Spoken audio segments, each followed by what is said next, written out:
RadioPirate.com. A definite breakthrough step in home entertainment. Hey, on est prêt pour de la visite surprise. De la visite surprise. C'est une surprise. Oui. Yes. On va l'installer comme il faut, mon chum René. Comment est-ce qu'il va, mon chum René? Ça va, toi? Yes, ça va bien. Quoi de neuf? Quoi de neuf? Je change pas, mon maudit René Amand. Ben, écoute, j'essaie de rester jeune, je fais mon possible. Ouais, puis, hey, j'ai-tu... hier, je suis passé dans le quartier parce que j'étais allé à Tempête hier. Oui. Puis, j'ai-tu rêvé ou t'as gardé le truck à ton père? Ben oui. Ah! 625 000 kilos flambant neuf. Il y a 625 000 kilos? Il est flambant neuf. T'as 7.3 turbo diesel, c'est plus green que tout ce qu'il y a à Québec présentement. Ben oui. Puis lui, en plus, qu'il roulait avec de l'huile à chauffage. Ah non. Ça, il... Jamais arrivé, ça. Il a-tu roulé quasiment tout le temps de même avec ça? Non. Une couple d'années, des fois, de temps en temps, ça allait plus vite que faire le plein. C'était quoi l'histoire? Ça venait moins cher avec... Mon Dieu, c'est la moitié du prix? 50%. Ouais, 50%. Il n'y a pas de taxe, c'est criminel, faut pas dire ça. Ouais, c'est vrai, il n'y a pas de taxe parce que c'était pour les l'évasion fiscale, mais c'était pour les il est trop maisons. tard pour lui. C'était pour les maisons. Comment est-ce qu'il va, la job, tout ça? Comment ça va? Ça va très bien. Après quelques années de misère? Ah, ben, écoute, ça a été un temps pas facile, je pense, comme tout le monde. On a continué. Moi, j'ai jamais arrêté. Ouais. Ben, j'ai arrêté un petit peu, mais volontairement. Ben, t'avais arrêté, mais t'avais switché de modèle. Les gens qui se demandent, quand on parle de René, c'est René Arthur. Vous avez fait le lien, là. C'est ben, René, c'est René Arthur qui, de temps en temps, était le fils d'André. Parce qu'on n'aime jamais dire ça. Non, mais c'est parce que il n'y a rien de plus choquant que se faire dire ah, t'es le fils d'André. Probablement que t'as entendu ça toute ta vie. Là. Ouais, c'est l'histoire de ma vie. C'est l'histoire de ta vie. C'est correct, regarde, c'est un monument. Ben, je sais. Puis le fait aussi, je trouvais ça tellement drôle, c'est quand il était plus vieux, il disait êtes-vous encore vous étiez pas André Arthur, vous, avant? Hey, c'est bon, ça. Mais oublie pas que Régent, il disait que t'étais le fils de Gilbert. Ouais, oui, c'est ça. On est tous le fils de quelqu'un. On est le fils de s'assumer. Mais ma blonde, ça l'énerve. Ma blonde, elle, d'arriver à une place, puis hey, je vous présente Jeff Fillion et sa conjointe. Ah, si elle vient, elle dit j'ai ça, elle est à rien de même. Elle dit ça m'énerve, ça m'écoeure. Ah, écoute bien. Mais est-ce qu'on parlait de ta job de pilote d'avion? Tu étais dans un modèle, je pense, puis pendant la COVID, tu avais switché un autre modèle. En fait, je travaille pour WestJet, on a plusieurs sous-compagnies, ils viennent de ramasser Sunwing. C'est une belle. Ils essayent de ramasser Sunwing, on va voir si ça va marcher. Ce qui est arrivé. OK, c'est pas réglé encore, ça? Ah, non. Puis ça prend toujours du temps, cette histoire-là. C'est la concurrence. Puis est-ce que tu passes à travers un genre de... oui, est-ce que les États-Unis disent oui? Est-ce que tous les gouvernements disent oui? Puis j'ai juste changé. J'étais allé dans le low cost. J'ai descendu quelques échelons. C'est dans le low cost que t'es allé? Oui, je suis resté sur le bois. OK, je pensais qu'à un moment donné, je pensais que t'étais passé du 737, t'avais flyé un Q400. Pendant un bout de temps, je suis retourné un petit peu sur le Q400, puis c'est à la fin, ouais. Là, OK. C'est-tu deux mondes complètement différents au niveau pilotage, les avions propulsés, avions hélices, faire de même? C'est au niveau de... C'est la même chose, mais c'est différent. Ça reste que la base est pareille. C'est de la gestion. Tu gères un bureau volant. Ouais. C'est pas excitant. Là. Moi, les gens disent « Ah, c'est excitant ton travail. » Non, quand c'est excitant, c'est parce que c'est un problème. Oui. Quand c'est excitant, c'est ça, c'est parce que c'est pas normal. C'est pas la même routine que d'habitude. C'est arrivé comment ton trip de... Ben, ton père a toujours été un tripeux d'avion, là, mais c'est arrivé comment cette histoire-là? Tu étais avec nous autres à la radio, tu as fait toutes sortes d'affaires. Puis là, à un moment donné, parce que ça ne prend pas sur un coin de table, là, il y a quand même beaucoup de temps pour devenir pilote. C'était quoi le cheminement que tu as fait exactement? Tu as pris un cours privé? Qu'est-ce que tu as fait? Au secondaire, oui. À un moment donné, je n'étais pas bien bon à l'école. À un moment donné, je vais voir un conseiller en orientation qui me dit « Qu'est-ce que tu veux faire, toi, plus tard? » Je vais être pilote d'avion. Oh non, ça arrivera pas. Ça arrivera pas, oublie ça tout de suite. C'est impossible. OK. Ben voyons. Je dis, OK, de bord, je vais faire de la radio. Puis, non, mais il faut dire que ton père aussi, c'était un passionné d'aviation. Absolument. Je sais pas, moi, tout jeune, là, les pageants aériens, on allait à Bagotville, il organisait des bus pour aller voir les spectacles aériens. Il parlait de ça avec Miville Deschênes. Oui. Beaucoup. Il était tellement passionné qu'à la fin, il s'était mis une station de suivi de vol chez eux. Il écoutait les communications radio, il écoutait, il suivait les vols, il me suivait partout, puis c'est fascinant parce que quand il m'arrivait quelque chose, il arrive tout le temps quelque chose, tu sais, un retour à la gate, t'es en retard, il te donne un hold, tu t'en vas, tu divertes, tu sais, il peut arriver 1 million de choses dans une journée. Ben, il était tout le temps au courant avant WestJet, avant la compagnie. Avant que les autres nous parlent et disent... Ah non, mais avant que la compagnie nous dise « Hey, qu'est-ce que vous faites? Qu'est-ce qui se passe? Où est-ce que vous allez? » J'avais déjà des textos lui, qui il savait parce qu'il avait entendu à la tour. Il savait ce qui se passait. Il m'écrivait, il était fier. Il était fier que tu sois pilote. Il tripait, ouais. Puis comment ça commence, c'est qu'à un moment donné, je découvre qu'il y a une belle école de pilotage à Québec. Je commence à aller faire mon cours privé un peu pour le fun. Puis finalement, je me suis dit, j'étais pas si pire, puis j'aimais bien ça, puis ça se faisait très, très, très, très bien. Puis j'ai pris mon temps en travaillant à choix. J'ai pris mon temps, puis je l'ai fait. Puis c'est un gros investissement. C'est-tu à peu près 15 000 $ le cours, plus toutes les heures après ça que tu vas avoir roulé? C'est-tu à peu près ça? Il gagnait 100 000. C'est 100 000. C'est ça que tout le monde me dit. C'est 100 000. C'est 100 000. Le nombre d'heures que tu as besoin que tu rendes au bout, c'est 100 000. C'est 100 000 $. C'est 100 000, oui. C'est dégueulasse. Puis quand tu sors de là, la première année, tu vas faire 9 000, 8 000 $ de salaire. C'est un peu n'importe quoi. Tout le monde te vend un rêve qui est... tu vas dans les écoles de pilotage puis ils te disent « Ah oui, tu veux devenir pilote, good. Bon, ça va coûter. » Puis ils te séparent ça. Le privé va te coûter une couple de 1000.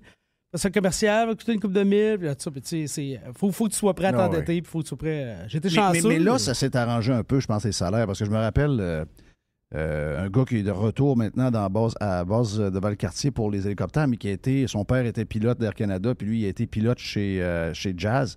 Et j'avais mon chum qui était au RTC. Puis lui, gagnait 85 000 par année à rouler un autobus de ville. Puis l'autre, chez Jazz, gagnait 45 000 à lever un avion. Ah, clairement. Mais là, je pense que ça a changé un peu. Ça se peut-tu que les salaires sont améliorés un peu? C'est le temps. Faut que tu punches ton chiffre, là, ton numéro d'employé dans une compagnie. Puis après ça, tranquillement, tu montes. Les salaires montent. C'est un échelon salarial qui monte tranquillement. Faut que tu sois prêt à faire ton chiffre. Combien ça prend? Là, le nombre d'heures, je sais qu'il a baissé un peu, là, mais combien ça t'a pris d'heures pour te ramasser chez WestJet? Je suis rentré chez WestJet après 6 000 heures de vol. Hein? Et puis maintenant, là, tu rentres sur le Q400 chez Jazz ou n'importe quelle compagnie à Québec ou à Toronto, peu importe, 1500 heures de vol. C'est ça que Denis Beaumont nous parlait. Hey, c'était pas rien.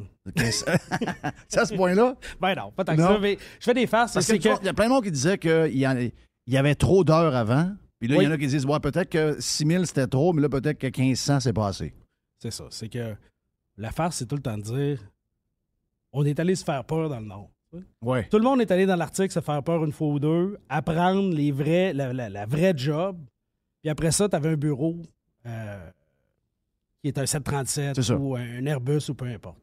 Quand cette étape-là disparaît, je pense qu'il y a un petit manque un peu d'expérience qui va être à gagner. Par contre, l'Europe, elle l'a toujours fait. Depuis des années, l'Europe le fait. C'est écrit 14 examens et puis tu te ramasses sur un Airbus à regarder l'avion voler. Oui. Ouais.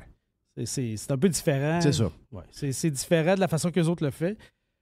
Mais c'est comme ça qu'on s'en va ici aussi, parce qu'on n'a pas le choix avec les programmes de cadets. Les gens vont sortir de l'école, puis ils vont se ramasser tout de suite chez Jazz. Mais c'est plus facile piloter les avions aujourd'hui. Je sais que vous devez avoir de l'expérience au cas où il arrive quelque chose. C'est là où tu as besoin de ta formation. C'est là que tu as besoin d'avoir eu beaucoup d'heures pour...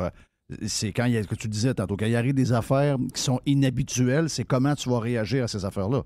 Finalement, c'est plus ça, la formation. C'est facile de conduire un avion quand tout va bien. Ouais, c'est ça. c'est simple comme ça. Effectivement, les avions sont probablement un peu plus simples à conduire, malgré qu'un 737, comme on l'utilise, comme Sunwing, comme tout le monde utilise, c'est des avions qui datent des années 60, pareil, qui ont été modernisés. Tu as le MAX qui vient de sortir, mais par rapport à Southwest, qui ne voulait pas de modification, Boeing a sorti le même avion avec des TV. Il y a eu des modifications, il y a eu des choses très différentes par rapport à l'avion, puis tout ça, mais quand même, ça reste...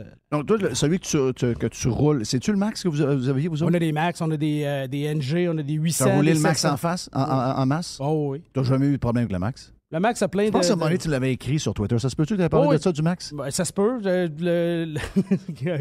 Qu'est-ce que j'écris sur Twitter? Je m'en souviens pas tout le temps. C'est un peu n'importe quoi.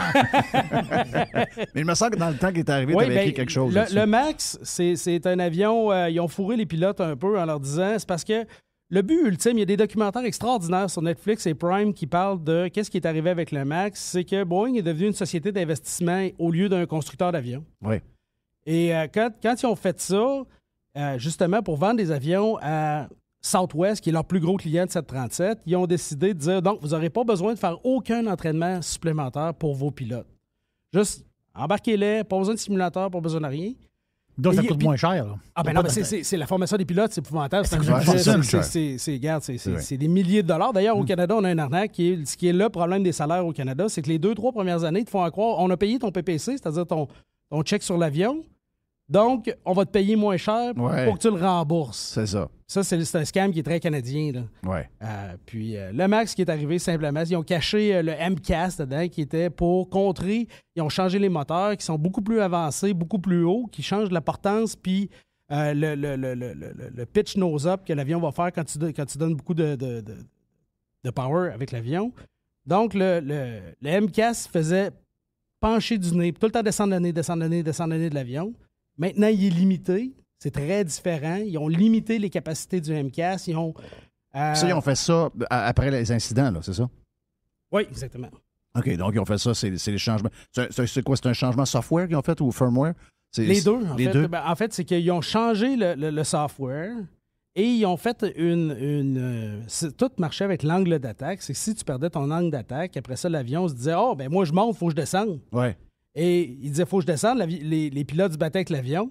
Il disait « Faut que je descende encore. » Parce que lui, il imaginait qu'il était tout le temps en train de monter. Donc là, il y a 3 angles d'attaque, dans le fond. Il y en a un qui est du hardware. Il y en a un autre qui était là initialement dans le software. Et là, l'avion fait une moyenne de ces 3-là, mais recompute la moyenne à toutes les secondes ou à toutes les fois qu'il y a un nouvel input. Donc, ça fait que l'avion ne peut pas. Puis, ils ont limité le temps où est-ce que le MCAS peut piquer du nez. Donc, en limitant le temps, c'est 15 secondes une fois qu'il l'a fait. Une fois, de façon drastique, il ne peut plus. Il est fini, il l'arrête, c'est terminé. Mais les gars de Boeing, ils savaient ça. Ils n'entendaient parler. Il y a eu des emails entre les ingénieurs, les gens. Il y a eu des emails qui se sont passés. D'ailleurs, dans les documentaires, je te parlais de 2 secondes, ils montrent ça. Puis il y a eu même des gars, des ingénieurs, des gens qui, au contrôle de la qualité, qui ont dit « Ça ne fonctionne pas, votre affaire. Vous êtes en train de créer quelque chose d'horrible. » Ouais. Puis Boeing n'a pas écouté. Boeing s'est même pas cassé la tête. Puis Ils ont continué au bout de faire la même chose. Ben, c'est Je suis tellement content qu'il d'argent. arrive C'est tellement d'argent. Là, tu regardes le C-37, c'est un genre de Big Mac. Là. C'est le plus gros vendeur. C'est ça. C'est le plus gros vendeur. Donc, ouais. c'est une machine à cash. Extraordinaire machine. Donc là, sens-tu que... Je sais que cet été, on a vu que le monde a commencé à voyager au bout là, parce qu'il était comme... c'est le bordel. Il paraît que c'est fou. Là. Le monde est prêt à payer n'importe quoi. Le monde veut sortir. Le monde veut... On a eu une accalmie. Là, on voit que la récession s'en vient un peu. Là. OK, Si là, tu on sent... Là, ça commence. Ouais. Okay. Tu vois, il y a des gens, il y a beaucoup de gens, les avions sont encore pleins. D'après moi, c'est une opinion très personnelle. Tout ce que je dis, c'est une opinion très personnelle aussi. Il faut mettre ça clair. Je pense que les compagnies ont donné des crédits de voyage pendant la pandémie. Oui, c'est vrai. Je pense qu'il y a beaucoup de gens qui sont dans les avions présentement qui brûlent leur crédit de voyage. Puis, mettons, il y avait un crédit de 500$ par personne. Paye le ticket un peu plus cher parce que le fuel est cher, beaucoup de demandes, etc. Puis, écoute, il faut que je sorte 700$. Même si j'avais un billet à 800$, puis là, il est rendu à 1400$, je pars en vacances, pareil, j'ai besoin de sortir. Absolument. Donc, coûte que coûte, on voyage. Ben, c'est ça, tu ne veux pas le perdre non plus. Puis ils ont mis des dates d'expiration aussi. Puis il y en a beaucoup, c'est le 30 novembre, je pense. OK, donc, c'est pour ça que c'est le dernier. C'est le Blitz de Noël. Tu vas voir le Blitz du temps des fêtes qui va arriver. Donc, c'est une période folle. Le monde est fou. Tu fais quoi comme run, à peu près? J'essaie de faire le Costa Rica l'hiver, puis Los Angeles l'été. Est-ce que Costa Rica, tu vas, tu débarques, tu repars ou tu restes une journée? 24-48 heures. Ah, c'est pas pire, ça. Oh, c'est correct. Ça, c'est correct. Ça fait du bien. Oui. Ça, c'est le fun. C'est le fun. Comme le chum Jay en fin de semaine qui est arrivé. Lui, il va souvent au Mexico. T'es allé au Grand Prix de. J'avais un petit 24 heures, t'es allé au Grand Prix en fin de semaine, puis boum, une Anakin ou 2. Merci, bonsoir, on est reparti. Donc, ça, c'est le côté le fun de la job. Là. Absolument. Quand t'es toujours back and forth, ça, c'est une game. Si t'es capable de rester 24-48 heures d'une place, ça fait du bien. Tu sais, c'est de la façon que les horaires sont faits, c'est un échange un peu. C'est que d'un côté, tu vas dire est-ce que je veux faire des beaux layovers, des beaux dodo à des places intéressantes comme ça, ou est-ce que je veux faire des longues journées puis faire mon mois en moins de jours? C'est une transition. Si tu fais des grosses journées de 10 heures, j'ai 80 heures à faire dans un mois. Si je fais des grosses journées, je peux faire mon mois en 8 jours. En 8 jours. Mais si je fais des layovers comme aller au Costa Rica, des choses comme ça, ben je vais faire ça en 16 jours ou plus. Là. OK, donc parce que c'est ça. C'est un choix. Tu peux ajuster ta vie, mais aussi, il faut que tu vives à Toronto. Moi, je suis basé à Toronto. T'es basé à Toronto? Oui, je suis basé à Toronto. Donc, moi, je prends l'avion à Québec. Tu prends l'avion à Québec, tu t'en vas... tu vas travailler. Tu t'en vas travailler, c'est ça. Là, tu prends ton char. Donc, les fois que je t'ai vu, c'est ça. T'allais travailler ou tu revenais travailler. Absolument, oui. Exact. C'est ça. Vu que la base est là, c'est ta responsabilité d'aller là, puis d'arriver à peu près à l'heure pour aller travailler. La madame, elle n'a pas trop de misère avec ça, les horaires de même? Ah non, elle est bien contente quand je pars. Attends, vas-tu rester 2 jours ce fois-là? Là? J'espère que tu ne reviens pas demain. Tu sais, au début, j'ai fait l'Arctique pendant des années aussi avant d'aller chez WestJet. Puis je faisais 3 semaines dans l'Arctique. Ouais. Puis elle disait tout le temps, moi j'ai ça, cet horaire-là, c'est épouvantable. 3 semaines à la maison, à rien faire pour travailler. OK, c'est ça. Tu passé 3 semaines, pas dépenser 25 cents dans l'article, puis là, tu reviens, t'as tes poches pleines un peu, puis t'es content, puis c'est vacances, puis non, ça, c'est...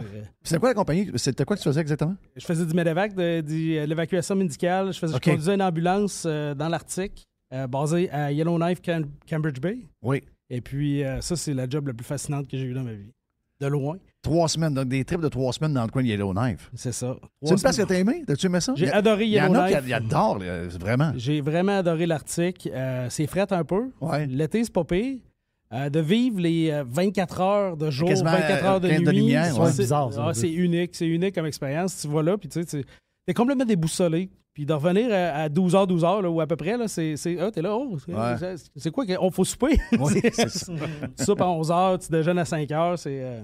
Il y a un bas, je pense, sur ces coins-là de ce temps-là. Là. Je sais pas, il y a plein de gens qui cherchent... je sais pas, il y a du monde qui veulent avoir des aventures puis qui sont prêts Ils veulent avoir la paix. Ils veulent avoir la paix. Ah non, mais il y a un buzz. Les Japonais ont un trip mythique de concevoir un enfant sous les aurores boréales. Oh, ouais. Regarde, là, ils louent des tentes, ils débarquent, puis ils font leur affaire, puis ils repartent. C'est big, là. C'est énorme comme business. Et puis, c'est sacré. Ton enfant va être prospère. Puis les Japonais sont saucés. Ils sont saucés dans leur Les Japonais sont saucés. Les filles sont habillées en Winnie l'ourson. En ours blanc, en ours polaire. Ouais, les furries, non, je ne sais pas. Comment tu as passé à travers les derniers mois? Je sais que toi et André, vous étiez pas mal proches. Pour toi, vous aviez une belle relation. Je sais que ça n'a pas toujours été facile. André n'était pas toujours facile, mais vous étiez très proches, là. Vous êtes toi et lui. Donc, ça a dû te faire de quoi, pareil? Ah, c'est clair, oui. Ça a dû te shaker pas mal. Puis je sais que dans les dernières années, il s'occupait... Des fois, je t'avais jasé, tu me disais, André, il tripe, il s'occupe des kids. Puis tu avais fait une place chez vous, qui n'a pas pris jamais, entre autres. Parce que tu avais fait une maison bigénérationnelle, puis tête de cochon comme il n'a jamais voulu y aller. Ouais, là, c'était un entrepôt à jouer, c'est pas pire. C'est ça, oui, c'est ça que tu disais. S'il avait fait ça, puis il n'a jamais voulu vendre la maison, finalement. Ben, tu sais, quand je pense que c'est à un point, là, il avait perdu une job à la radio, il était déprimé un peu, il savait plus quoi faire avec sa maison. Il y avait des réparations à faire en masse. Après 3 divorces, ou à peu près. C'était pas des vrais divorces, il n'était pas marié, mais à un moment donné, il était là, puis il avait pris un certain recul par rapport, puis il aimait vraiment mes enfants. Et le fait d'être chez eux tout seul tout le temps, je pense que ça le déprimait encore plus. Puis moi, à ce moment-là, j'avais fait des plans pour construire une maison à Briqueville, bien plus modeste un peu. Puis là, j'ai dit, tu viens-tu? Tu veux-tu venir? Ma blonde, elle a dit, tu veux-tu venir, coudonc? Parce que il débarquait tout le temps chez nous. Il disait, tiens, des pâtisseries, je viens du souper. Il était tout content, bouteille de vin, il était vrai, tu sais. Et puis... il laissait entendre, mais jamais très clairement. Puis à un moment donné, même là, on a dit, t'aimerais-tu ça qu'on te fasse un appartement? T'sais, on construit de quoi? T'aimerais-tu ça que... Ah oui, j'aimerais ça, ça me fait vraiment plaisir. Oh, bon. Parfait, fais des plans, tout ça, ouais, construit, j'ai fait un loft, tout le kit, j'ai arrangé de quoi, puis il est jamais venu. Il est jamais venu. Il a changé d'idée. C'est l'enfer. Mais lui, sa maison, il l'a eu combien de temps? C'était la maison de mon grand-père. OK. Elle est à vendre présentement. Ça a été une maison que mon grand-père a construit la première partie. Ils ont agrandi. C'est un bon galop de quasiment 4000 pieds carrés. C'est énorme. Tu vois pas le fond de la pièce à l'autre bout, tu sais. Et puis André a habité cette maison-là. C'est là que j'ai grandi la moitié du temps, 50-50. Ouais. Et puis, c'est une maison extraordinaire. Puis il y a eu cette maison-là. Il était attaché à ça. Je peux pas te donner le temps, le nombre de temps. Non, c'est presque toute sa vie. Ils sont arrivés sur la rue de la Colline en 60... La maison était construite en 53. Ils sont arrivés là. Ils l'ont construit, ils sont embarqués. Imagine-tu bâtir une maison de même plein pied de 4000 pieds carrés aujourd'hui? D'après moi, c'est 2 millions de dollars. Ouais, juste en toi. Oui, c'est ça. Juste en toi, c'est l'enfer. Oui, c'est ça. C'est l'enfer. Mais c'est ça, il était attaché à... C'est pas qu'il voulait pas aller chez vous, c'est qu'il était attaché à la maison, il voulait pas partir de chez eux. Il était comme accroché... justement, à toute l'histoire qu'il y avait, puis le fait qu'il était là tout le temps, puis c'est ce que ça représentait, j'imagine. Non, en fait, moi, je pense que ce qui est arrivé, c'est que moi, je suis allé habiter chez lui pendant qu'on construisait la maison, parce que je suis pas indépendant de fortune. J'ai vendu mon autre maison. J'avais besoin de l'argent pour construire. Et puis, on est allé avec les 2 jeunes dans la maison. À ce moment-là, je n'avais 2. Puis, je pense qu'il a trouvé ça rough. Je pense que les avoir à temps plein, photo, je pense qu'il a trouvé ça plus rough que juste venir visiter, jouer à Nono. Et puis... Ouais, je pense qu'il a trouvé ça rough puis il a changé Ben d'idée à ce moment-là, mais il l'a pas dit. Il a rien dit. Il a regardé, il a joué le jeu. Je faisais des plans, je dis qu'est-ce que tu veux là, qu'est-ce que tu veux là, puis il a joué le jeu jusqu'au bout. Ah, c'est hot. Mais, Comment ça a été? J'entendais parler des affaires, j'ai jamais voulu te déranger juste à la fin que j'avais vraiment des nouvelles comme de quoi là, que ça allait vraiment pas bien. Mais tu sais, j'avais entendu parler que les dernières années, physiquement, ça a été plus dur. Il y a eu des bouts de tough. On s'en était parlé un peu une fois dans l'avion. Mais comment ça a été ces dernières années, là, physiquement? Y a-tu été. Je sais que c'est un genre de gars à pas vouloir parler de ça, puis comme bien des gens de cet âge-là, à pas vouloir jaser de ça, mais y a-tu été malade dans les derniers temps? Non. Ce qui est arrivé, c'est que il y a eu des épisodes. OK. OK, tu sais, il y a eu. André, il est tough, il était très tough. Ouais. Il n'était pas particulièrement en santé. Il était Oui. très tough. C'est un bonhomme tough, c'est un bonhomme qui travaille. Puis tant qu'il pouvait travailler, il était prêt à aller au bout du monde pour pouvoir continuer, pour aller de l'avant, conduire ses bus, puis tout ça, puis énergique à fond. Il y a quelques années, il y a eu un cancer de la prostate. Après ça, il a fait un infarctus autour de 60 ans. Oui. Puis c'est un infarctus que les docteurs ont qualifié de YP. Oui, c'est ça. Mais il a fait pareil, il faut faire attention. C'est ça. Ensuite de ça, il y a eu un épisode qui s'est capoté un peu, s'est écroulé une journée, il est tombé, il allait partir en autobus. Il avait travaillé comme ventre à terre pendant toute la semaine, il avait fait des allers-retours, il était rendu presque au maximum là, de ses capacités. Ouais. Il faisait moins 40 dehors, puis là, il a décidé d'aller plus de bonne heure partir en bus.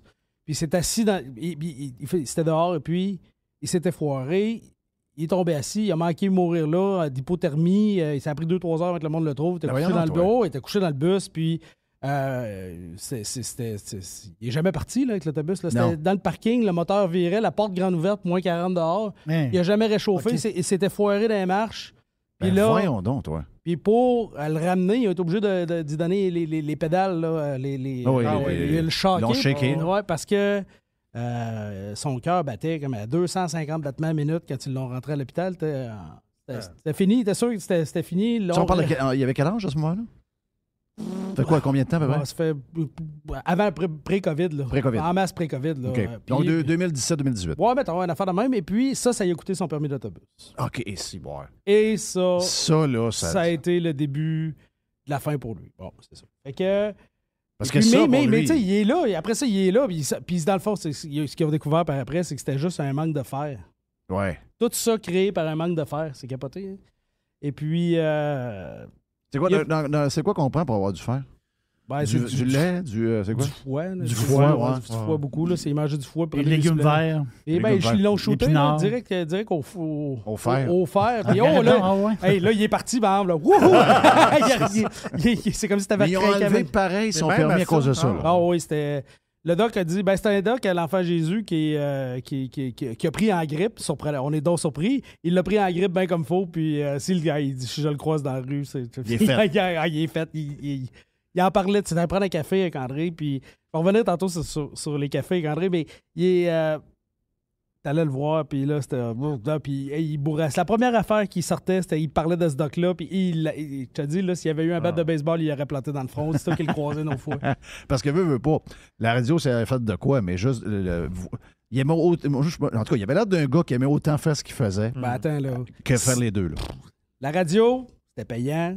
Il aimait ça. C'était un power trip. C'était tout ça. S'il demandait qu'est-ce qu'il faisait dans la vie, il était chauffeur d'autobus. Ouais, c'est ça. S'il demandait à n'importe qui, c'était une farce un peu. Et ça rendait sa mère folle. Dans le temps que sa mère était en vie, puis qu'il disait qu'il était chauffeur d'autobus à Noël, là.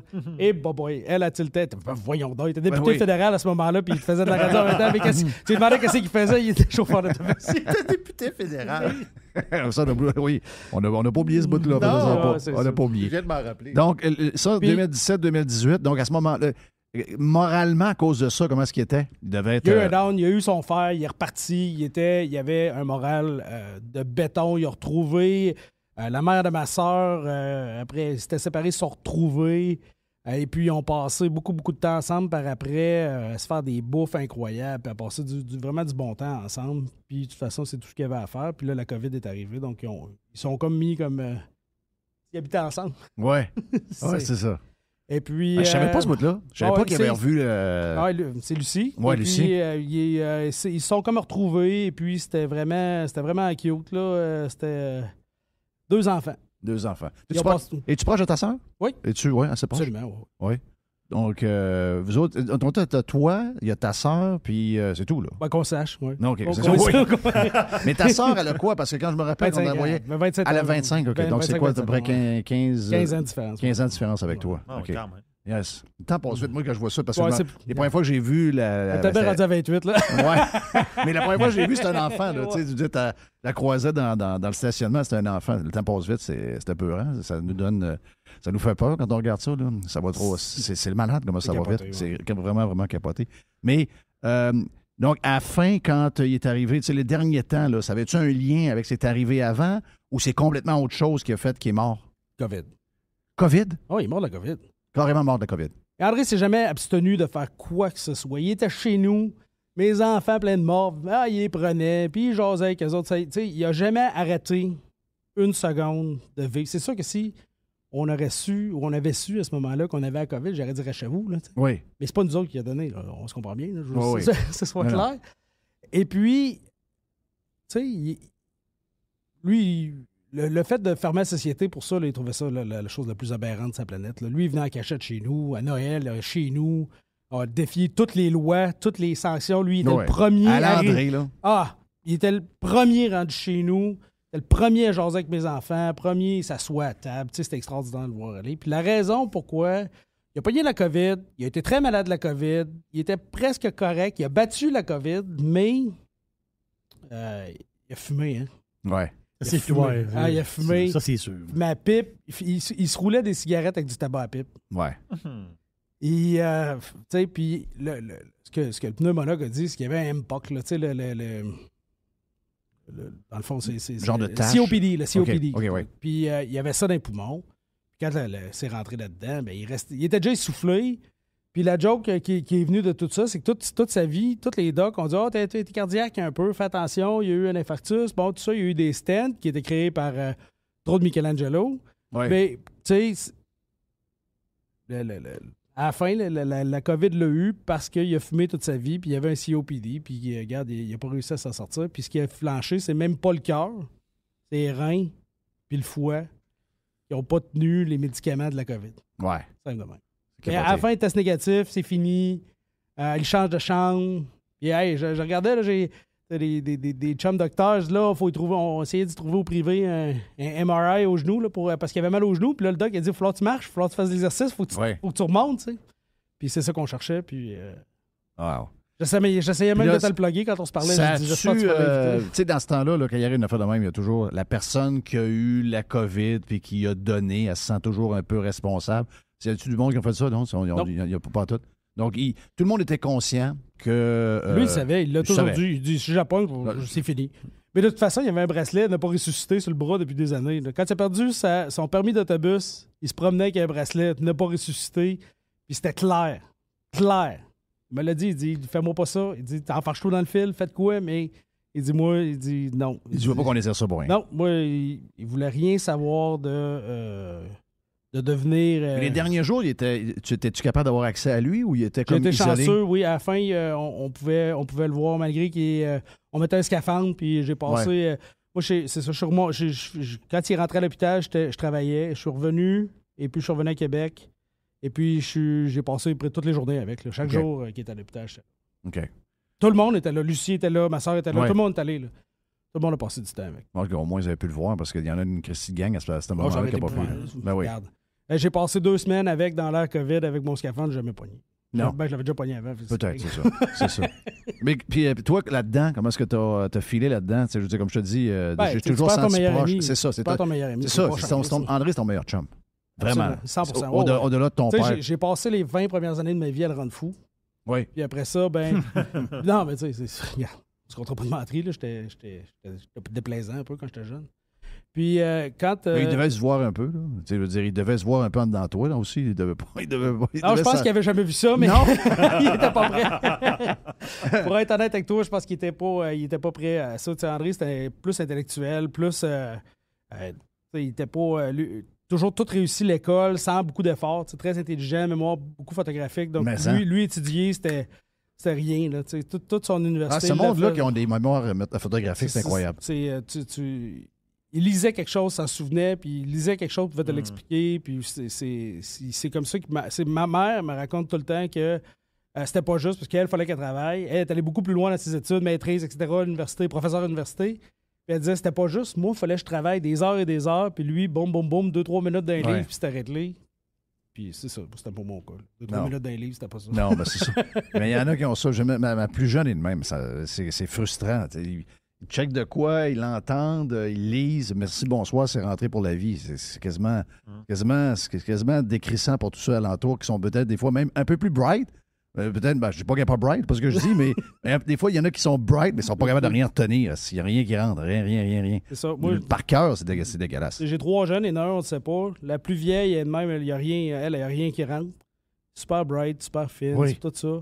Mon deuxième, lui, hyper actif, joue 2 games de hockey, tu regardes, qu'est-ce qu'on fait? Oui. C'est parce que j'ai rien qu'à aller te voir, là, je suis brûlé. Là. Ouais. Faites le lift, moi, je suis brûlé. Puis lui, c'est ça, l'école, c'est facile, il regarde ça. C'est ça, il regarde ça, boum. C'est facile. Oui, je sais, moi, ma plus vieille, elle travaille fort, elle est organisée, elle est disciplinée, tout ce que tu veux, puis elle a des bonnes notes. Mais elle dit, je regarde ma soeur, elle dit, ça m'écoeure, elle dit, je suis obligé de travailler 4 heures pour qu'elle travaille 15 minutes pour le même résultat que moi. Puis je dis tout le temps, tu vas pogner ton mur l'année prochaine, il n'y a rien qui arrive. Ça arrive jamais. Donc, ça veut dire que là, tout le long, tu avais processé toute cette patente-là. Puis là, tu perds ton meilleur chum, tu perds ton père, tu perds quelqu'un aussi que tu admirais, au-delà de... C'est un gars que tu admirais, là. Sais-tu qu'est-ce qui est le pire? C'est que... il y a bien des années, André avait ramassé une machine à café de restaurant. Il y a un chum, un gars qui avait un restaurant, il faisait faillite. Il allait tout perdre, tout le monde allait saisir. Et puis, André a ramassé la machine à café. Comme ça, je peux pas te dire comment, où, pourquoi. Il a ramassé, il a sorti de l'argent, il a donné, le gars, merci, c'est beau, ça va, amène la machine à café. Une vraie machine, là, une DeLonghi, là, une patente... L'Astoria, complète, là, une belle affaire, toute chromée, vraiment une belle affaire. Une vraie machine. Ouais, puis il met ça chez eux, puis il est devenu très bon à faire des cafés. Très, très bon. Je peux te dire Starbucks Police Rabi. Ouais. Puis n'importe quoi, là, il te le faisait, puis il tripait, il avait son setup, là, il avait sa